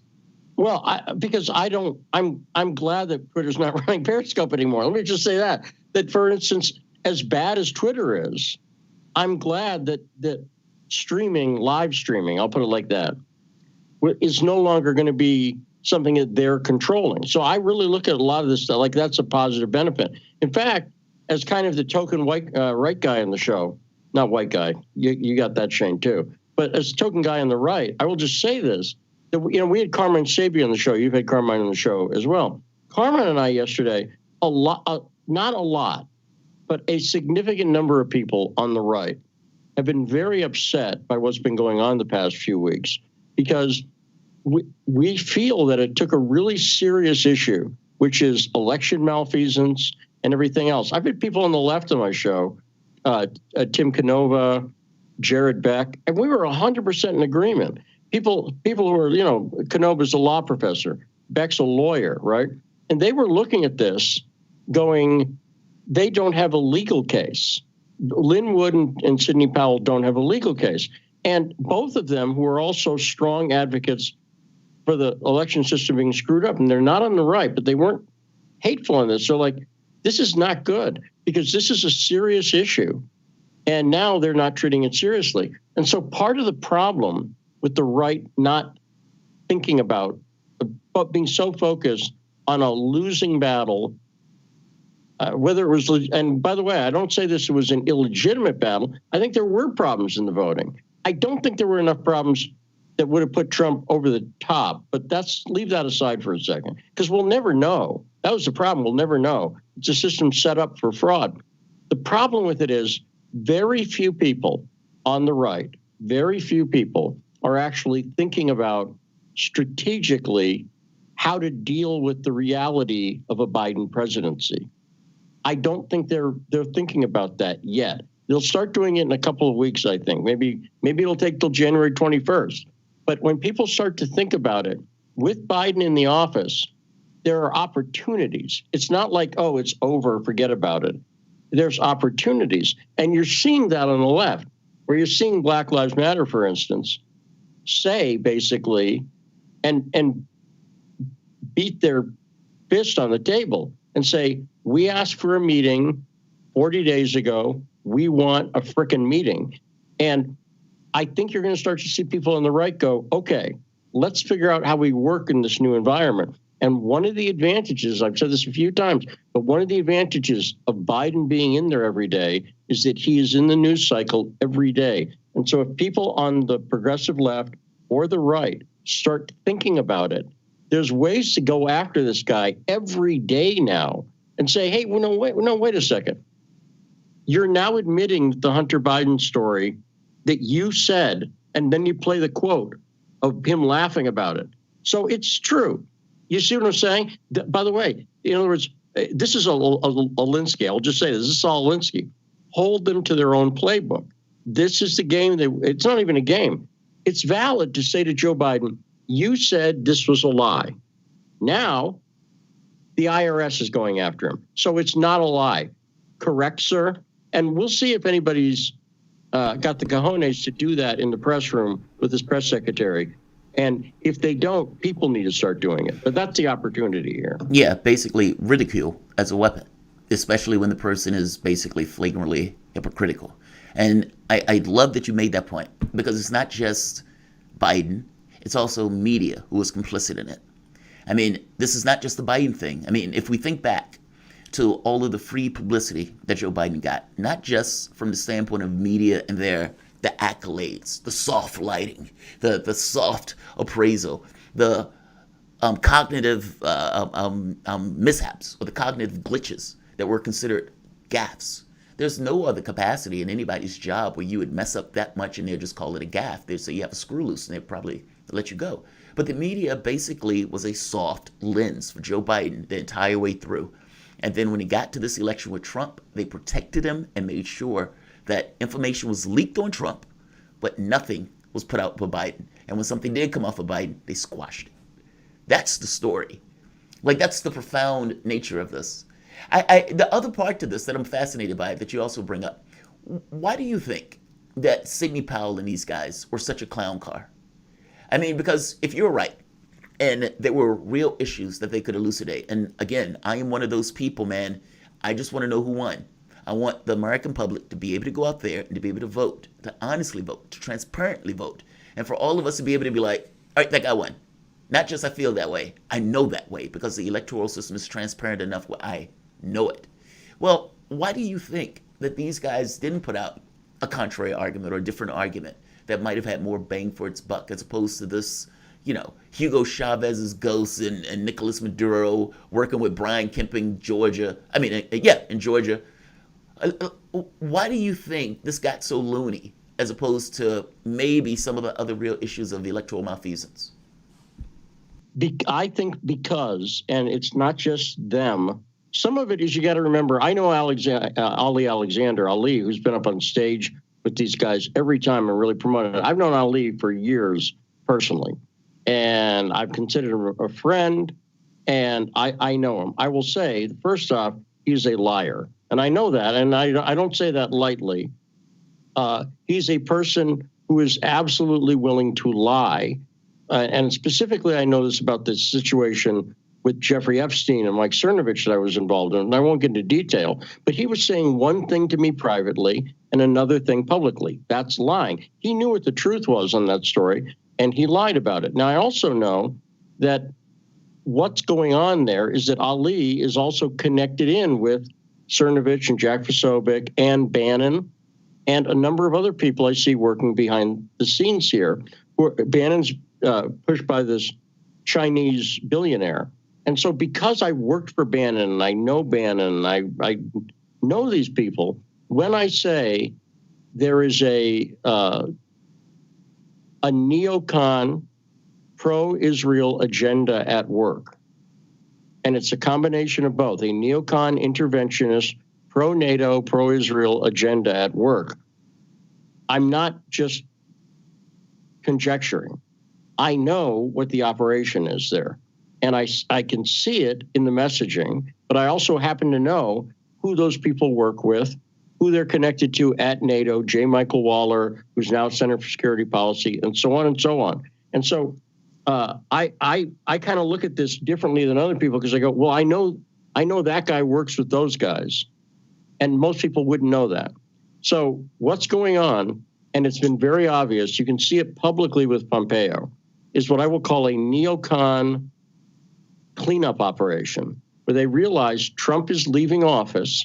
And so they're going to go around. That's why you see Pompeo going to Saudi Arabia with Netanyahu. Then there's the assassination in Iran a couple of days. They're doing a cleanup operation. Oops, the parents might be home soon. We better get the party cleaned up. Let's hide the liquor and vacuum, right? And that's what they're doing. And they're trying to get their last licks in. Now, the fact is, as bad as Biden is, he's not going to be more conciliatory to Israel, let's say, than Trump. And the reason I can state that, and I don't even state that as I'm not guessing, is because you can't be more conciliatory to Israel than Trump was. It's not physically possible. Scientists have proven this. And so therefore, while they've got the Trump administration, hey, let's get Morocco. Let's whatever we can do. Let's get this going. And this Venezuela narrative is so they could come back and sanction it as part of a long list of problems that they have with Venezuela, with trying to get the coup, trying to get Guaido in there. And that operation, it's all about the same thing. It's all about oil. It's 100% what that's about. It's not about human rights or anything that they want to pretend it is. So if they can get people on the right, you're already seeing, I'll tell you this, you're already seeing this on the right. Like this story that Ellen Nakashima came out with about Russian hacking. Yeah, we've been talking about that. Well, here's the right's reaction. They're like, I don't think it's Russia. It's China. It's China. And I'm like, wait a second. Do you even know it's true? Like, do you have any proof that this actually happened? I'm not saying it didn't, but it has been proven to me in a single story I've read about this, that it actually happened. It's actually a state actor, but people on the right are conditioned to go China right now. And so this propaganda campaign has worked amazingly well. Democrats reflexively say Russia, Republicans reflexively say China, and nobody thinks about anything. And by the way, I like Russia a lot more than I like China. I have real problems with some stuff China does. And I have almost no problems with most of the stuff I see Russia do. But that's irrelevant to me here because it's still the same game that's being played. And what they were doing, what Powell and Lynn were doing, the easy answer is they're trying to get donations. Yes, yes, yes.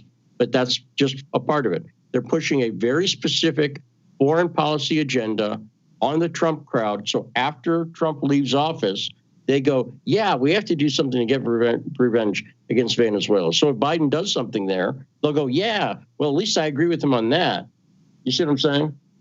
I do. We've only got like a minute left, and I want to get one last question here back related to Hunter Biden and Ukraine. I mean, this kind of ties into the geopolitical dynamic you were just talking about with Russia and China. Do you think there's any chance, and if so, how do you think it would happen, that with these stories about Hunter Biden coming back to the fore, going into a Biden administration, either from the right or from some elements of the alternative movement, some of the stuff about Ukraine might break into the media more widely. There was an opportunity there during the impeachment. What's your take in about 45 seconds or so? What do you think? You think that could happen? If so, how?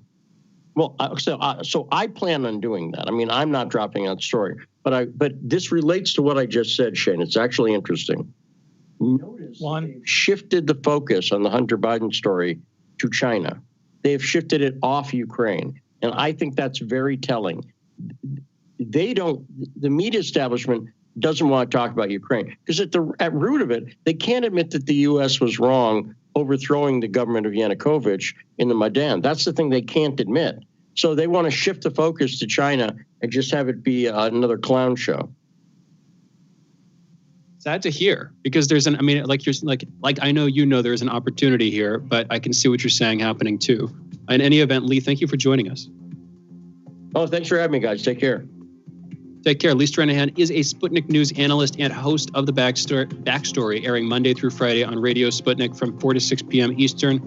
You guys have been listening to Fault Lines with Thomas and Stranahan. We're going into a break right now, but we will be back in just a minute with headlines and the last hour of today's show.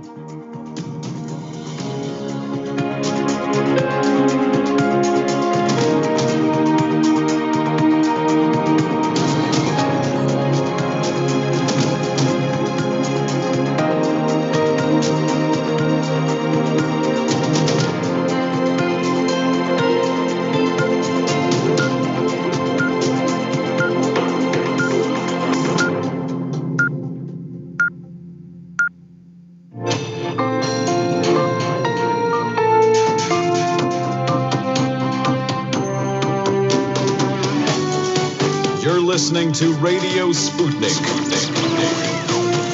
Telling the untold.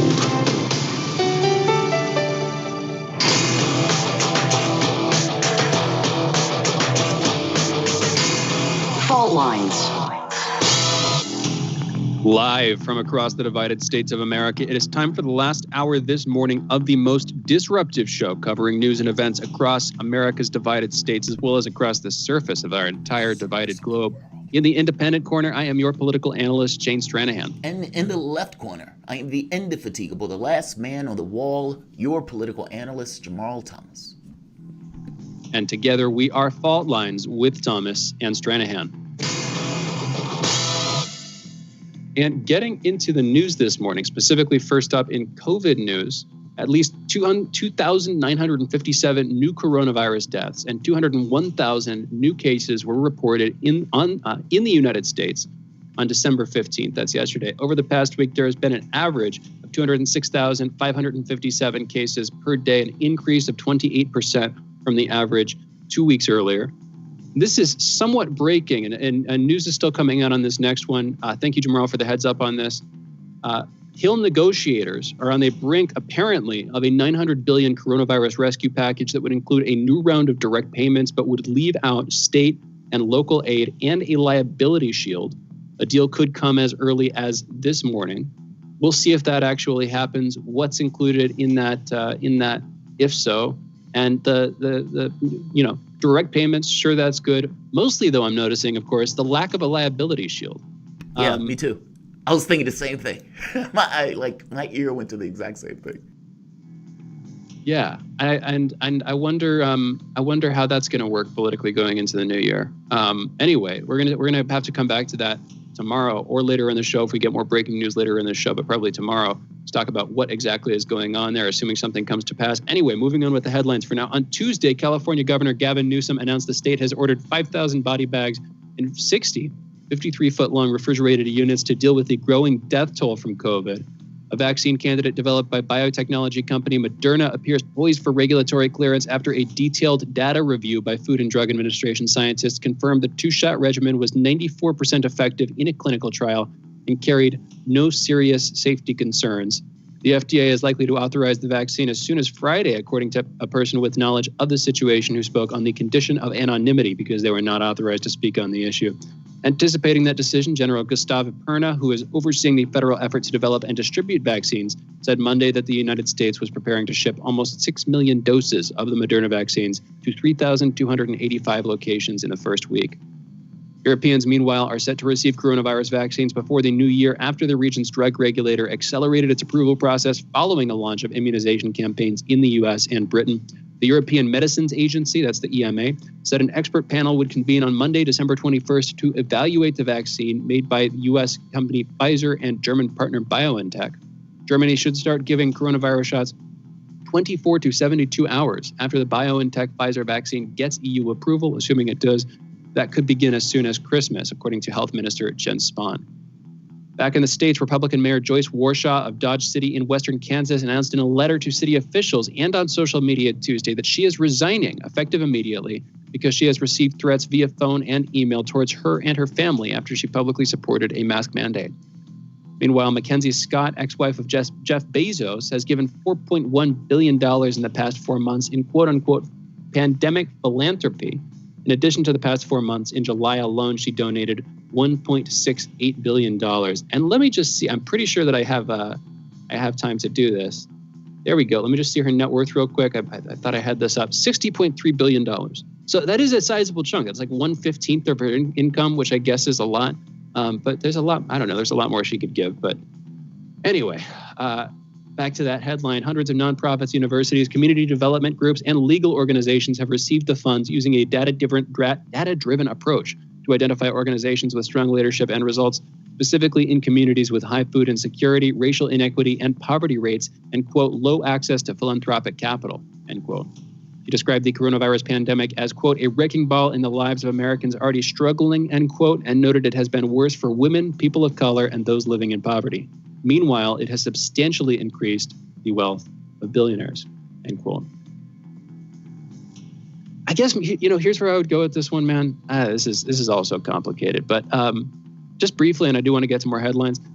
If you've like managed to save up a bunch of money, if you've worked hard and you've been frugal and you've saved up even, many millions of dollars over the course of your life, I think you should be, this is a super layperson take. I think you should be less required, seen as less sort of on the hook for giving all that wealth back up, because you put yourself on the line. You had to restrict your own choices.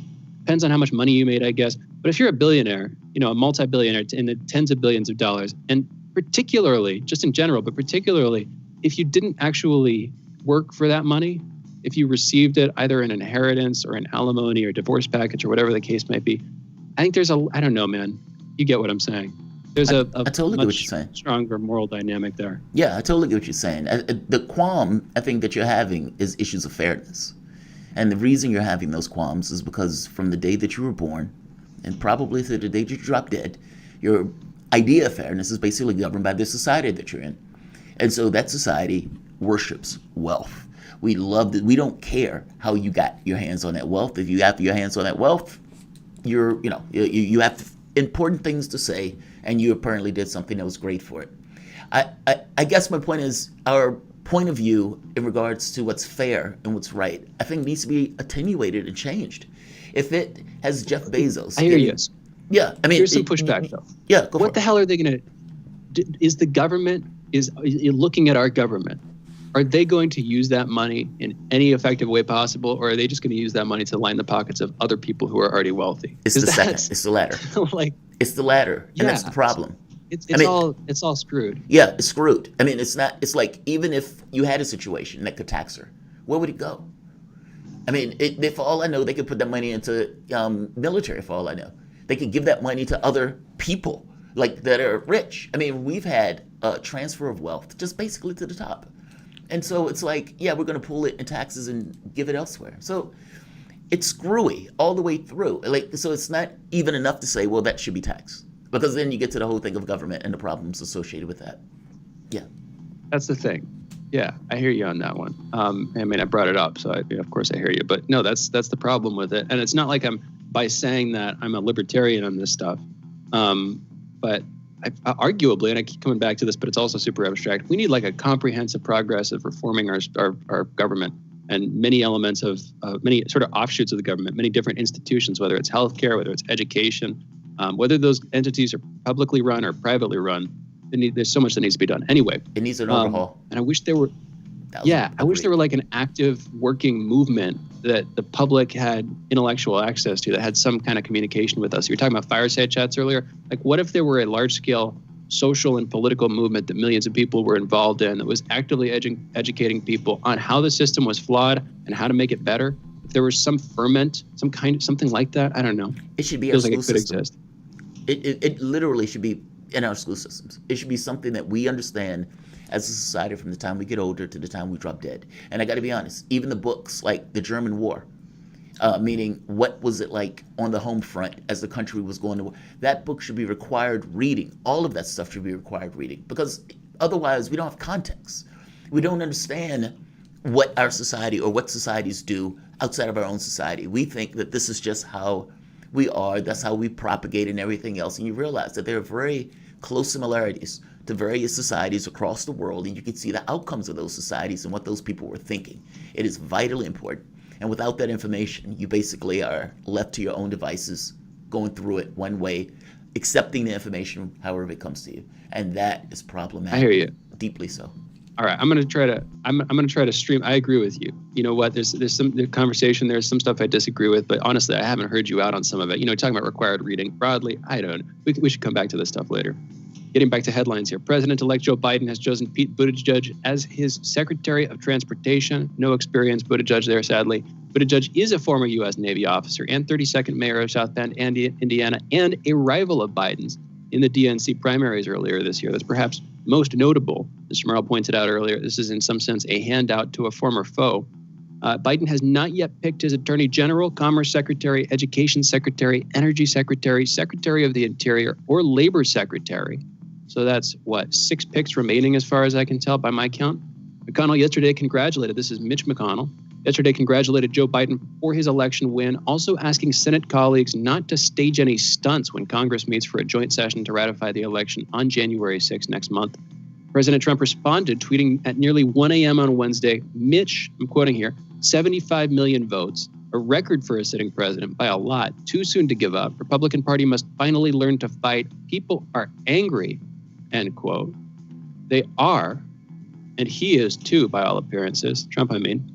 The head of the U.S. Space Force revealed Tuesday he has met with members of Democratic President-elect Joseph R. Biden's Pentagon Transition Team, an agency that Trump founded and the first new agency created within the Department of Defense in about 7 decades, 70 years. An audit report was distributed to the Iowa Democratic Party State Central Committee at a meeting this past weekend, Saturday morning, identifying a series of errors made by the Democratic National Committee, Iowa Democratic Party, and the app company regarding the February DNC Iowa caucus. The audit states the conversion tool had coding errors that spit out inaccurate numbers and caused confusion about the accuracy of the reports, eventually leading to delays in reporting. But the state party's app never malfunctioned, nor was it hacked, the report concludes. The audit was conducted by Bonnie Campbell, the former Attorney General of Iowa, and Fager Drinker, an international law firm. The team conducted dozens of interviews with top IDP staffers, the Iowa Democratic Party staffers, employees of Shadow, that's the company that coded the app, and representatives from the Joe Biden, Bernie Sanders, and Pete Buttigieg campaigns. This has been noted many times. Shadow is a shadowy company name. I mean, it's a shadowy name for a company that develops apps to tally votes in a system, as we've seen towards the end of 2020. This was back towards the beginning of 2020, but towards the end of 2020. People broadly don't seem to trust our electoral system, whether it's from foreign interference, foreign influence, whatever, as was the case in 2016 and in some part in 2020, or it's just the way the votes are tabulated, people pushing people out, people pushing vote observers out of the rooms, all this stuff. It seems like each side of the political aisle broadly distrusts the whole voting system. It's not a good name for a company that's creating software for a voting system for delivering ballots. Anyway, the European Union on Tuesday proposed new rules for online businesses that will potentially force fundamental changes in the business practices of digital giants such as Google, Facebook, Apple, and Amazon. If they're enacted, and that could take a couple of years, the rules would affect every company conducting business in the EU, online in the EU. The two sets of rules, titled the Digital Services Act and the Digital Markets Act, would together dramatically change the definitions of legal behavior for companies operating in the union, perhaps most notably by making companies liable for the speech of their users.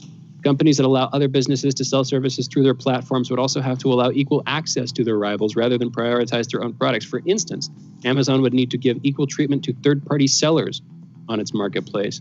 Digital giants would also have to make more of their algorithms transparent to allow independent scrutiny of their business practices.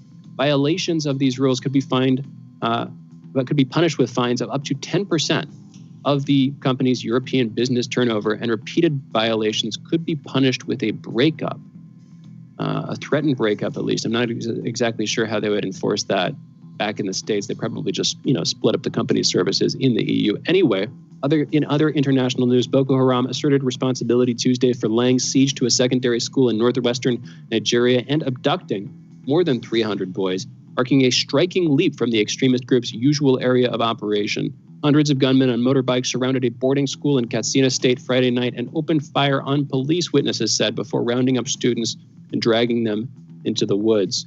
Boko Haram's leader said in an audio message released in the early hours of the morning that militants stormed a school to discourage quote-unquote Western education. This is according to Nigerian media outlets and researchers who heard the recording. Lawmakers in Mexico approved legislation Tuesday that establishes rules for what foreign agents can do. While it does not single out the U.S. by name, it's suspected that the measures are aimed in large part at the country's neighbor to the north. That's us, folks. The measure has the backing of President Andres Manuel Lopez Obrador, who has denounced the activities of U.S. agents after the arrest of a former defense minister, General Salvador Cienfuegos Zepeda, in October. The new legislation regulates the activities of foreign agents, requiring them to share information with the Mexican government and lifting their diplomatic immunity. It would also require Mexican officials to get permission from a security panel before meeting with foreign agents and to report to the foreign and public security ministries what was discussed. Attorney General William Barr, soon to leave the White House, by the way, soon to leave the DOJ at least, said in his state last week that the legislation would make quote-unquote cooperation between our countries more difficult.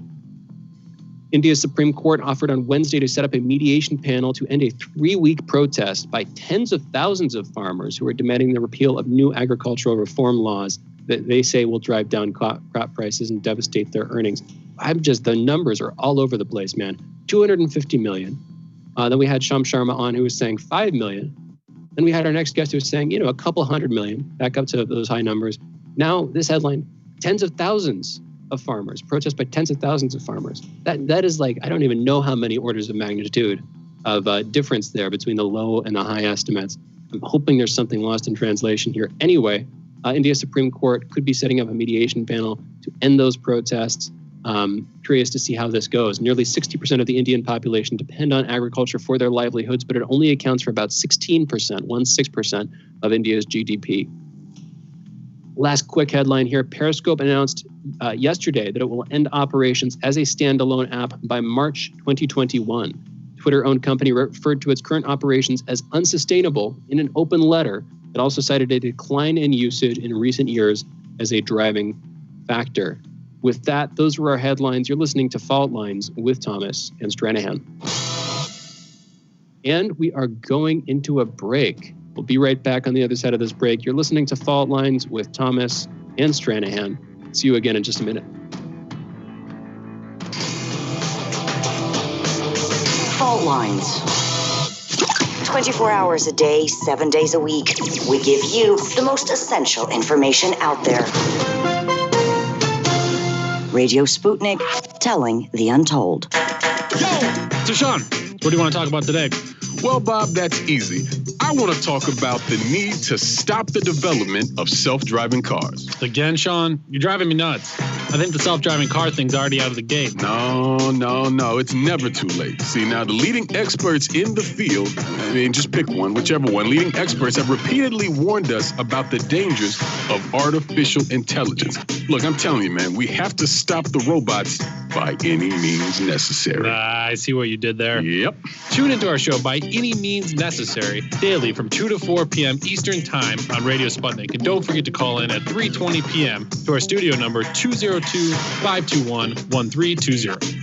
And if you miss us live, check us out on SputnikNews.com, Spreaker, iTunes, iHeartRadio, Spotify, or wherever you listen to podcasts to stay up to date on the latest political, social, and economic movements shaping the world around us.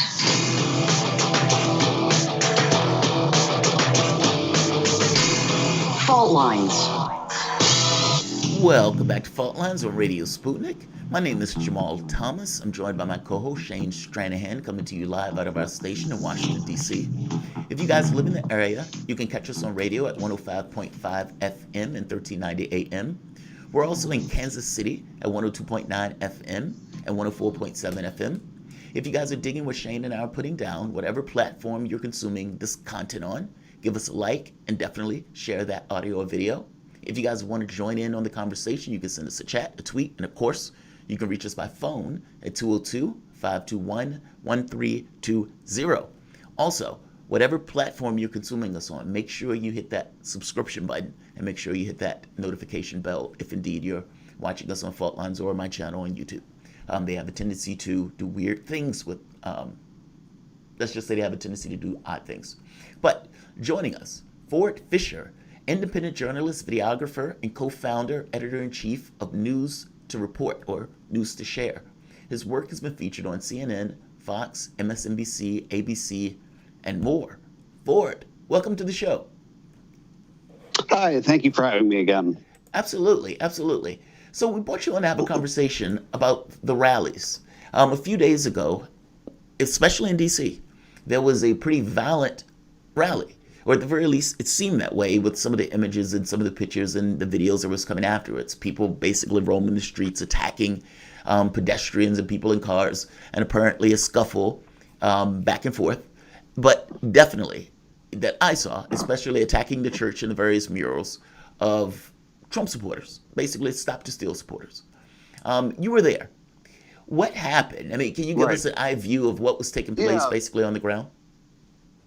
So it's been my experience generally at a lot of different events, and this one being no different, that sometimes at the event itself, like the rally itself during the day, that the thing can mostly remain peaceful. And then it's actually nighttime when an event doesn't have as much sort of clear leadership, and you just have meandering groups of people sort of running around a given city, that's when more violence breaks out. So that was sort of my experience this weekend. I can't say I saw much or any violence during the day, like when the sun was up, but at nighttime, I was following around, the Proud Boys group, and basically their goal was and I don't think they would disagree with this characterization. This is just what they were doing.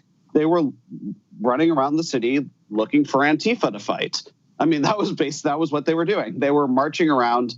There were anti-fascists and Black Lives Matter activists at Black Lives Matter Plaza, which is the area just north of the White House that's sort of been declared as an area for social justice protesters to kind of stick around, as well as there was a group of an anti-fascist collective called the They Them Collective that basically was marching around the city as well. And so the Proud Boys were basically marching around, sort of playing this game of football where the cops are trying to prevent them from having access to the left-wing side. And they were trying to sort of flank around the police to get there. So, on one occasion, the Proud Boys, were kind of running up toward these guys, and the police sort of formed a line, but they left a flank exposed. Like there just was one area where the Proud Boys were able to just run around the cops. And they did so basically successfully and were almost able to just have a direct physical street fight. And the police were so desperate to get to prevent the two sides from coming into contact that they ran in the middle, and they were actually pepper spraying the Proud Boys. I think that the development was kind of interesting. The way it all went down was interesting because usually I think the Proud Boys, or just the right more generally, tend to frame themselves as backing the blue, that they're pro-police. But that was really not so on Saturday. On Saturday, they were accusing the police of being traitors. They were saying things like, "You're supposed to be on our side." Like, it was interesting because it displayed that the Proud Boys believed that the police would be biased toward them or would sort of take directions from them. In one very extreme case, there was an individual who literally tried to run through the police line, and police blocked him, and then eventually they took him down. They arrested him.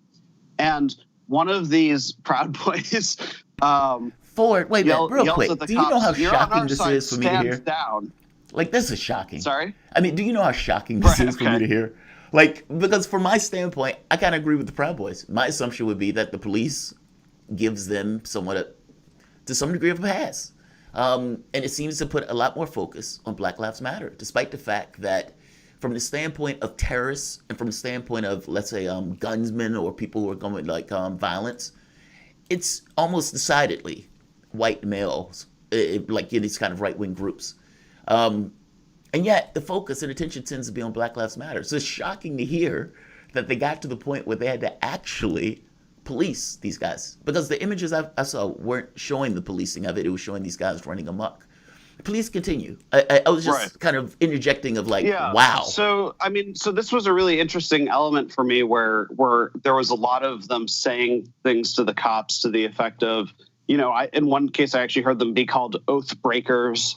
And what was weird about it is that I think that people basically understand that the role of the police is at least sort of supposed to be that they protect all sides of a given situation, right? So, like in my mind, a strict constitutionalist, a 3%er or something, would probably suggest that the orthodox position that the police should take is, we don't care. We're completely blind to the speech of the, people we're protecting, be they Nazis, be they Antifa, be they anything else, and that we'll protect anybody. And the Proud Boys were taking the position basically that because the Antifa, because Black Lives Matter oppose the police, they wanted to fund you, right? That was something they held. They wanted to fund you. They want to kill you was one of the extreme things I heard. And they were saying that because of that, basically the Proud Boys would be supporting the police by beating up the left. And obviously that's not how the police saw it. So the police were basically posturing defensively for the left. I don't think because they have any preference for the left, but just because I think this was one of the first times in DC, though, that I've experienced it look that way. So in July last year, when there was a fight that happened between the right and the left, but the left had been setting flags on fire and a cop had supposedly been injured by that, the police basically marched around escorting the Proud Boys and then gave them fist bumps on their way into a pub. So as recently as a year ago, DC police were being accused of being way too friendly with the Proud Boys. Now the Proud Boys are saying you've betrayed us. So what I changed? thought that was very interesting. Any indication? I know you've been covering these protests across the country. I'm curious, just briefly, as this lined up with what you saw, it seems like the police were playing a lot more active role this weekend and trying to separate the two, whereas usually, like you say, they run amok. Any idea what changed and how is it? What have you been seeing, Ford? I actually am not convinced so much that the police changed anything about their tactics, but I think that the thing that people miss, the missing variable when it comes to, people say like, oh, the police tend to be biased toward the right wing. I have tended to find that police tend to go harder on the left in right versus left situations, but I don't think it's just because they like the right better. I think what it usually comes down to is that the right wing tends to instinctively be cooperative to the police in a way. They almost mimic them. They dress up like them. They chant back the blue, and they're more inclined to communicate their plans to the police, and they're more inclined to obey the police when the police tell them stay back, whatever. I think that and whereas the left, and again I'm talking about the street fighting left and right, not the kind of not Democrats, not progressives. I'm talking about anti-fascists and Proud Boys, right? The left does not tend to cooperate with the police. They tend to believe that talking to the police, even for the sake of coordinating rallies, is sort of against the ethos of what they're doing. There's a common chant is, who protects us? We protect us. Like the idea of police protecting anti-fascists goes against what anti-fascism is to them. So I think that difference is why usually that's how it ends up working out. The person who's going to collaborate with the police is going to end up getting the police's preference. I think that the difference that happened on Saturday night wasn't so much that the ideologies changed or the police's view of them changed. I think it's that when the Proud Boys were very obviously trying to flank the cops, right? Like when the Proud Boys are saying, we want to start a fight. Let us beat these people up, right? The police are not hearing that as, oh, well, we don't like Black Lives Matter, so the enemy of my enemy is my friend. That's just not how cops think. I think what was kind of going on is our job is to keep these two sides separate. And right now there's one side that's very obviously trying to subvert our ability to do that. And I think that's where that focus was on. Granted, I didn't spend as much time on the left side because they separated it so much. And I was basically following right-wingers all night. But from what I saw, I did not see arrests of leftists in those situations. And I only saw mace applied toward the Proud Boys. But again, that's a pretty unusual distinction. Yeah, that is. It's funny. As I listened to that, I'm like, wow, that's shocking to me. I remember when, what's his name? Kyle Rittenhouse. If you remember, he was walking around in military fatigues. You had a bunch of other people with them. The cops were giving them like water bottles and stuff like that. And so confident after murdering a bunch of people, like what, 3 people, or shooting 2, murdering 2, killing 1 or something, or injuring 1. He walks back to the cops and with a weapon after they hear that there's been a shooting. And they basically let him leave and go back home. I can't imagine, that's stunning to me. I will say that in that situation, my understanding is those cops may not have understood that what had happened at the moment. That there's a video that now has been kind of viral where, he's holding his hands in the air. He has the rifle and he tries to turn himself into the police, and basically they ignore him. Yeah, they wave him off. My feeling is that they ignored him because they did not realize that he had just shot people. Yeah, that's fair. That's fair. But with that being said, the point still holds, which is that the police were perfectly comfortable. Right. It's not like they didn't get out of their cars and point guns at him or something. And certainly earlier in the evening in Kenosha, they had expressed preference for Mr. Rittenhouse. I think generally this has been a trend because of the collaboration and cooperation between the right and the police. And so I think that what it demonstrates is, to some extent, when that cooperation is dropped, when the Proud Boys are basically just saying, no, the police are traitors, we're doing our own thing, you're going to not have the preference of the police anymore.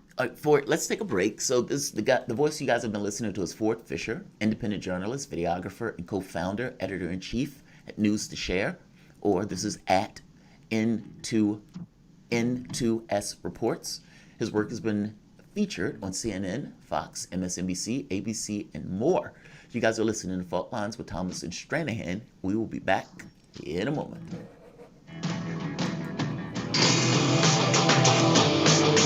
Fault Lines. Tough questions are the most powerful weapon we have. As long as you have questions, we'll keep asking.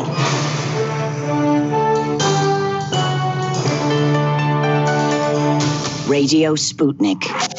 Telling the untold. Feeling kind of blue, but maybe also kind of red, and kind of purple, and kind of alone? You've got a friend on Radio Sputnik. Tune into Political Misfits from 12 to 2 Eastern Time, Monday through Friday, for news, politics, and culture without the two-party bias. Catch us daily on 105.5 in Washington, D.C., or 102.9 or 104.7 in Kansas City. Or find us on Twitter, Facebook, YouTube, Spotify, or wherever you get your news.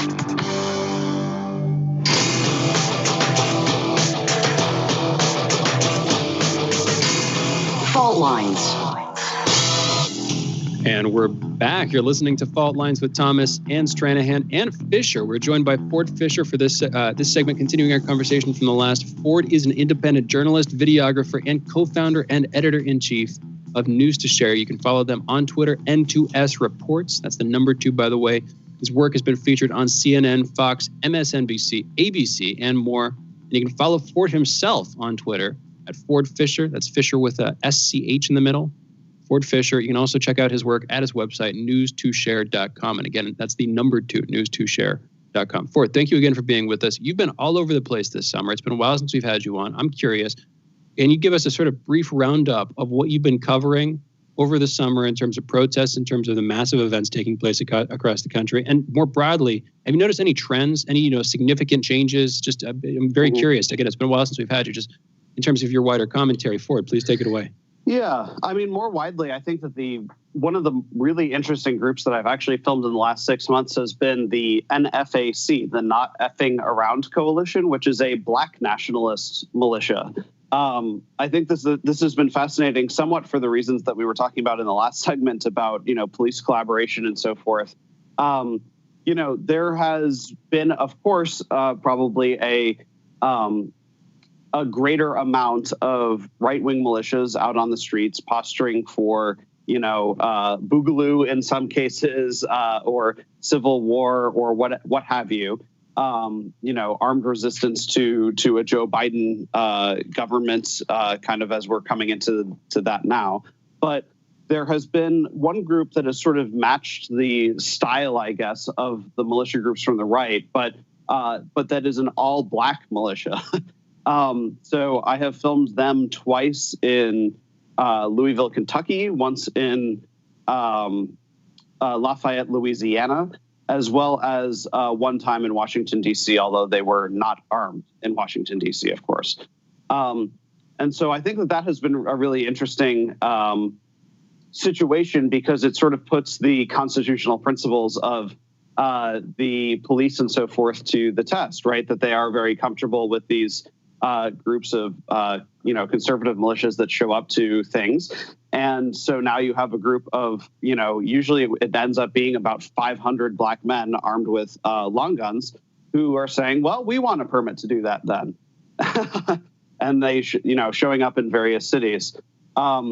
The leader of that group, who refers to himself as Grandmaster J, however, was arrested recently because at the night before an event that happened in September, I was at the event, but not at the night before incident. They had some police posted on rooftops, and apparently he looked through his rifle scope at the police. And so they are calling that assault with a deadly weapon on the police officer. So it is unclear to what extent they're going to be able to organize during a Biden administration because their leader is currently awaiting, trial for having theoretically assaulted agents with a rifle by pointing it at them briefly. He looked at him. His gaze injured the officer. No, with his rifle. He looked through his rifle scope at them. So there were some people in the distance on a rooftop, and he looked up at them through the rifle scope. So theoretically he pointed a gun at them. No, I do understand, but that's not assault. Distance. I guess that's what I'm saying. That's not assault. I mean, like, there have been situations where cops would beat somebody, that person bleeds on him, and they say he assaulted me because he bled on me. Like, this stuff happens so often. Or the person, brushes up against the cop because the cop either pushes them and then the cop says, you assaulted me. I mean, come on. I understand their concern that the person is looking through the lens at them, in which case there's a potential that the person can kill them. But if they wanted to shoot, they would have shot. The goal wasn't to kill. I guess that's the point I'm trying to make. It just seems like... And that will surely be his defense. He will say, I was looking through the scope to determine who was looking at me on a rooftop. I obviously didn't shoot anybody. He was arrested months later and he never killed anybody between then and then. So that will certainly be what his defense lawyer says, the same points that you're making. I'm curious, in all of these groups that you've been talking to, be it white or Black, well, let's go to white groups. I think I get what the Black group is, the point they're making. That's pretty overt. What do they want? Is it really just... Look, I think the electoral thing is just an aspect of a larger concern about power and the accrual of that power, and not necessarily caring about how it's done, meaning America and everything else in the intervening periods. What have you and your conversations led to, and what impression did you get from talking to the various people in the groups? Yeah, so I would make a small footnote, which is that I wouldn't necessarily refer to right militias as white militias, although they largely consist of white dudes. No, that's fair. They usually do have some degree of diversity. I'm going to say that that might be fairly minimal, but it's certainly not it's not absolute, right? It's not 100% homogenous. With that being said, I mean, I do think that, like you just said, it's kind of about balance of power, right? It's that when people feel that their power is being threatened, then they are more likely to want to flex their rights by showing up and demonstrating their power. And at the end of the day, I mean, the enforcement mechanism of the state is police, and the enforcement mechanism of the police is guns. Like, I think it would make sense that civilians asserting their power for one cause or another, be it Black nationalism, be it their interpretation of constitutionalism, be it socialism, be it anarchism, that people are going to come out with their guns to demonstrate what they see as their power. I mean, this Saturday, I had a contributor in Atlanta where there were right-wing militia people who came armed, probably about 75 or so people with guns and maybe, another 50 without them, rallying at a sort of Stop the Steal event. But they were talking about like if the government won't hold tribunals against traitors, then we will have to hold a civilian tribunal, which is a very, very extreme thing to say, in standing in physical actual space, right? Not just pontificating on the internet behind a, anonymous name, but like people at a rally in front of a state capitol saying that with police looking at them. And then on the other side, there were anti-fascists. There were black bloc clad leftists, many of whom were also carrying rifles and shotguns. And I think that that's basically fundamentally about demonstrating their power. I think that the likelihood that those two groups would actually have a shootout on the streets of Atlanta is fairly low. So I don't think that the firearms so much are about preparing for like an actual physical shootout at the place that they're going to. It's more about demonstrating, we still have power. To the right winger in Georgia, which just turned blue, right? It's about saying we're still here, we're still armed, we're still going to stand up to you in a physical, possibly way. And on the left, telling the opposite side, you're not the only ones with the guns. So each side seems to be ratcheting up what they're bringing to bear here. I'm curious, have you seen, I'm just in like looking at that trend, both in terms of feeling the temperature of the room when you're at these protests, and literally in terms of the number of guns. Is stuff increasing? Did it reach a peak?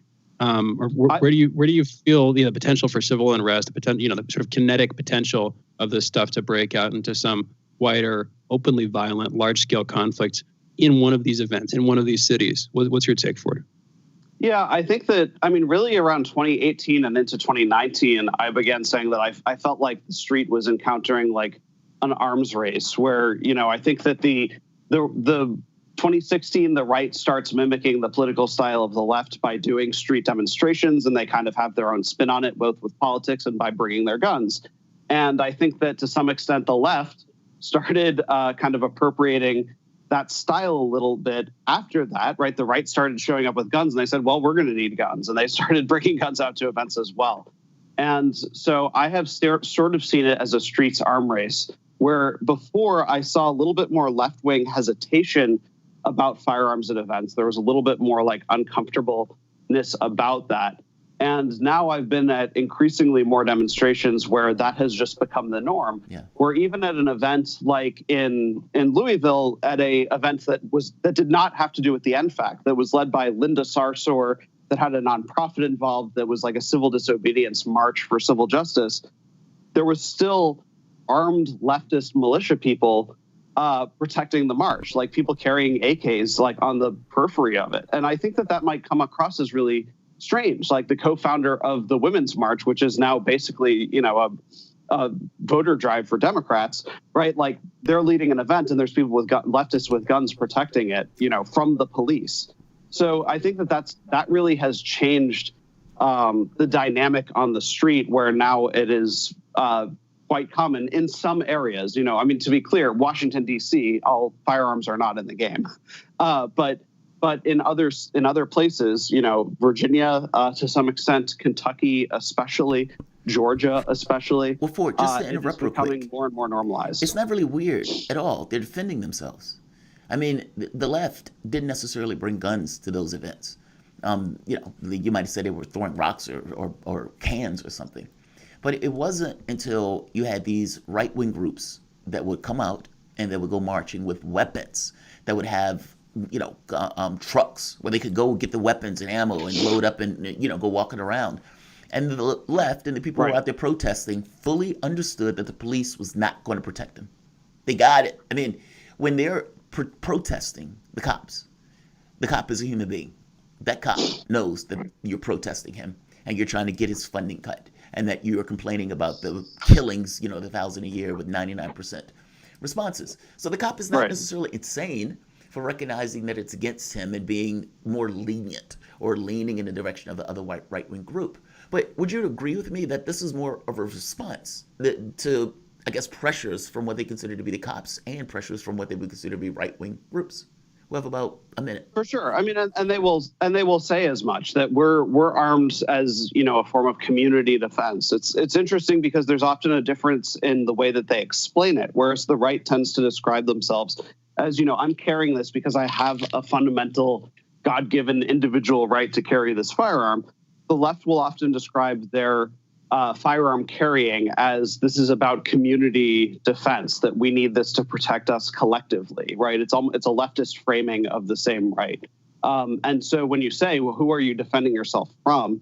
Yeah, it's the police and reactionaries would be the way that they would basically describe it, the police and the right wing.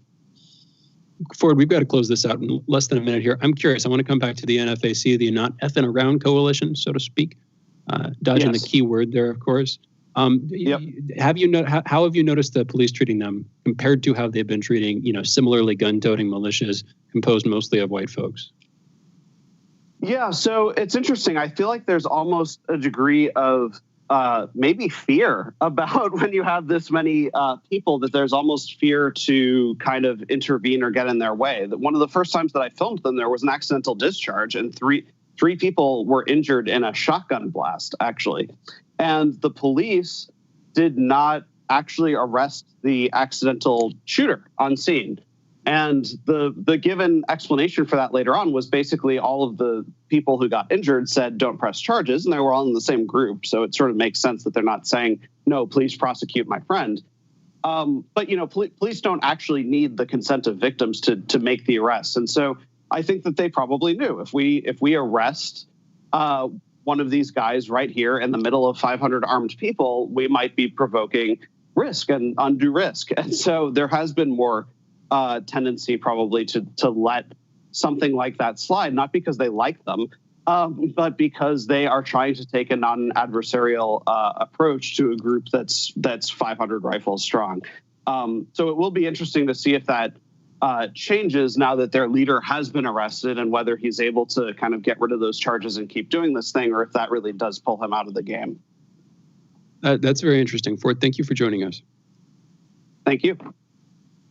For those listening, that was the voice of Ford Fischer, independent journalist, videographer, and co-founder and editor-in-chief of News to Share Reports. Follow them on Twitter at N2S Reports.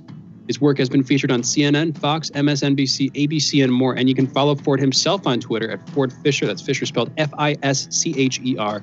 Also follow his work at his website, news2share.com. And again, that's news2share.com.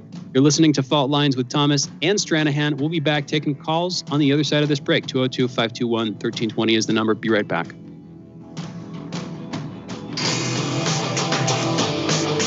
Fault Lines. Radio Sputnik. We speak your language. Find us at SputnikNews.com. Stuck in traffic? No problem. Stay informed. Stay tuned to Radio Sputnik on 105.5 FM or 1390 AM in the Washington, D.C. area. Need more? Follow us on Facebook or check us out on SputnikNews.com.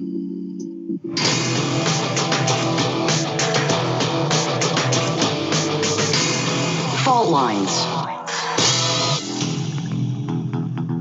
And we're back. You're listening to Fault Lines with Thomas and Stranahan, and we are taking your calls. The phone number is 202-521-1320, 202-521-1320. And yeah, phone lines are open, available to call in now. Interesting conversation with Ford Fischer this segment. Interesting show so far in general. Sad, again, I just want to come back to this. Tried to get an interview. We tried like 3 times now, and that's probably 3 strikes are out. Tried to get an interview with Dejayon Oluwagbanga talking about Boko Haram in Nigeria. And just sad that didn't come to pass. We had like maybe 7 minutes of back and forth, but technically the connection was bad, as it has consistently been. Anyway, other than that, great conversation so far. Theodore's Feek right back at 8:15. My dad, Lee Stranahan, this morning at 8:30 Eastern, former host of the show, talking about Hunter Biden, and just wrapped it up with Ford Fisher. And again, phone lines are open. 202-521-1320 is the number to call. Jamarl, what's your take? Anything you want to talk about? More people of color need to buy guns and join gun groups if what Ford Fisher is saying is true. 500 African Americans with weapons, with the name of a group, not effing around, gives pause. It gives pause. I guess the question becomes, what happens if more blacks and more, people of color followed that example and joined a group in their area and held these marches in the same way that the rights are screaming about their Second Amendment rights? The last time that happened, Ronald Reagan got rid of those gun laws in California. So, it's despite his allegiance and everything else of being okay with the NRA, he was not okay with that. There's something, I think, fundamental in this country that gets terrified when they see 500 armed African Americans walking through the streets. And I think part of that is because this country knows its sins. And I think somewhere in the head of this country, there's a thought, will they treat us like that if we become a minority? I think a lot of that stuff kind of floats around in the country, but I think that freaks people out. And if it gives pause, maybe other people will recognize how it bothers us also to see these groups marching around cities. We have a caller. Whale from the chat. Whale, what's going on? Hey, what's up? Good morning, Shane and Thomas. I just wanted to talk a little more about COVID. I don't think we do need a vaccine at all. I think we have treatments available that are proven. For hydroxychloroquine, I know you guys have some preconceived notions about it, but there's an article on Newsweek a couple months ago titled "The Key to Defeating COVID-19 Already Exists, and We Need to Start Using It" by Harvey A. Riss. And he goes into I'll talk about two cases. In Brazil, in the state of Pará, COVID-19 deaths were increasing exponentially, and on April 6th, the hospital never purchased 7,000 doses of azithromycin and 9,000 doses. Azithromycin, right? Yeah. Over the next few days, the authorities began distributing the medications on infected individuals, and on May 22nd, and the death rate started to plummet and is now 1/8 of what it was at the peak. In Switzerland, on May 22nd, the Swiss national government banned the use of hydrochloroquine because of the study I'm sure was popular. I forgot what the study was, but I think you guys talked about it. And on June 10th, the COVID deaths started to increase fourfold and remain elevated. On June 11th, the Swiss government revoked the ban, and on June 23rd, the death rate reverted back to what it was beforehand. And people who died of COVID-19 live about 3 to 5 weeks from the start of symptoms. It makes the evidence of causal relation on these experiments strong. And I actually seen a graph of all the countries that actually use ATL and zinc, including Turkey, China, Russia, South Korea, and Cuba, and various other countries. All of the deaths comparable to Western countries which ban the use of ATL. It's not even comparable. The data is very stark on that. I also want to talk about the whole immunity with the T cell and antibodies. On New York Times, there's a new article called "The Immunity to Coronavirus May Last Years, New Data Hint." And in the summary, it says 8 months after infection, most people who recovered still have enough immune cells to fend off the virus and prevent illness. And in the article, it says the T cell immunity will probably prevent reinfection for years. It actually goes into how a SARS patient back 20 years ago, in the first iteration of SARS, they still carry important immune cells 6 to 17 years after recovering. So I know you guys have like this notion that, oh my God, antibodies are lowering, but it's actually a natural occurrence. Antibodies lowering after infection is actually a natural thing. It doesn't mean you're going to get reinfected. It just means antibodies are lowering, but it doesn't mean you're going to get infected again. I hear you on that one. No, we've talked about that on the air before a couple of times with previous guests. I don't really have anything against hydroxychloroquine. And a quick note, you didn't pitch this, I think, as well as you might have been able to. The dude who wrote this article over at Newsweek, he's not just some dude. It's an opinion piece, admittedly, but he's professor of epidemiology at the Yale School of Public Health. So in other words, he's not coming out of the woodwork. He's not on the fringe. He's, as far as I can tell, qualified to say what he's saying. Sort of in defense of the article that you're sharing there. I mean, here's another side, though, Will. Say you get this and say you suffer ill effects and say you're put on a course of the best medicine available. But say you still suffer some of the long-term consequences that people have described, or even though, you don't die, and even though you're treated well, it hits you hard, and you get really sick, and maybe you develop some permanent long-term problems. A vaccine, as far as I can tell, could have prevented that. Now, I don't like the vaccine mandates, so I'm not pushing for those. I've never defended those.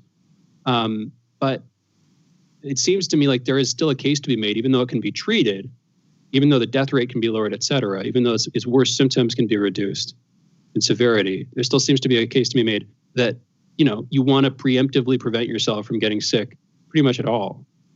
What's your take on that, Will? Not based on the COVID vaccine, but based on the flu vaccine. I've read about or heard doctors talk about how people that get flu vaccine year after year, the effectiveness goes down.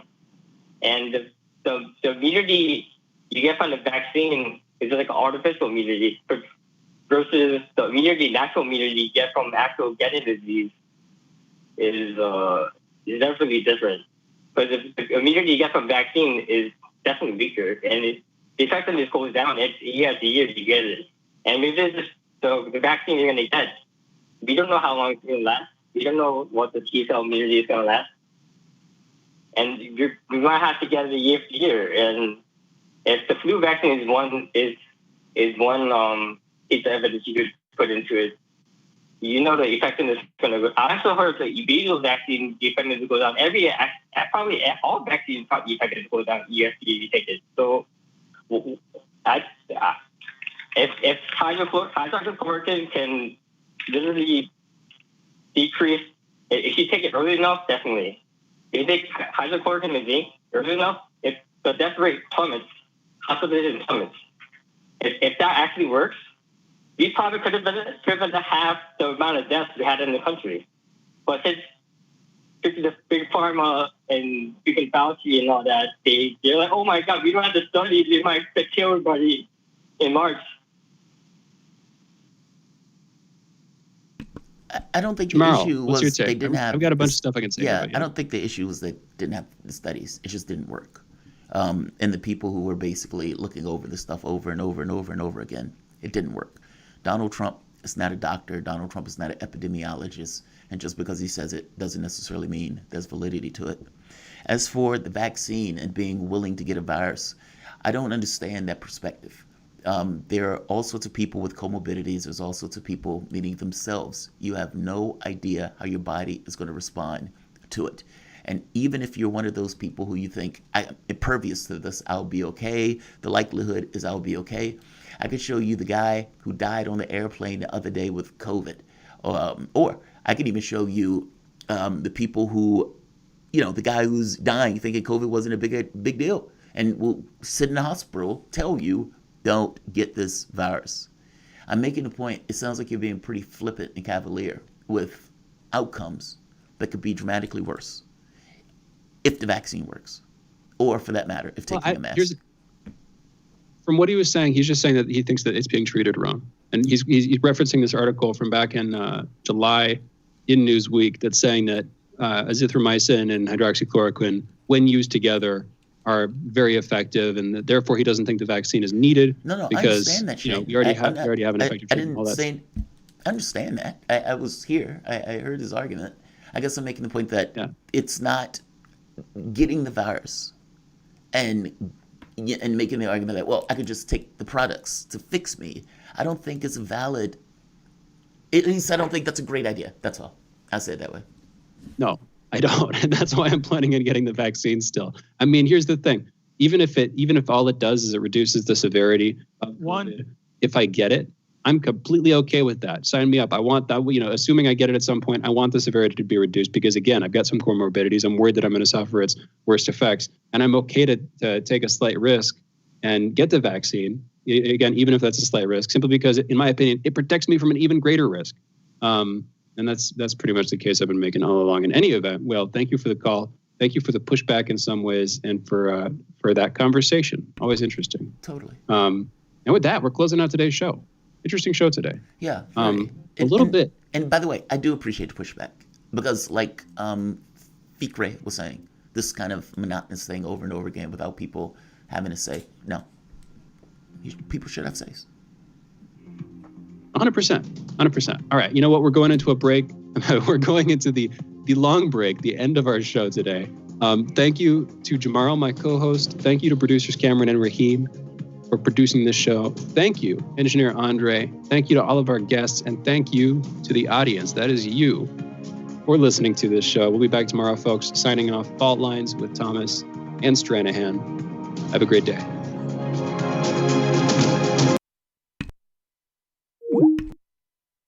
Fault Lines. There we are. With Thomas and Stranahan. Another one is in the books.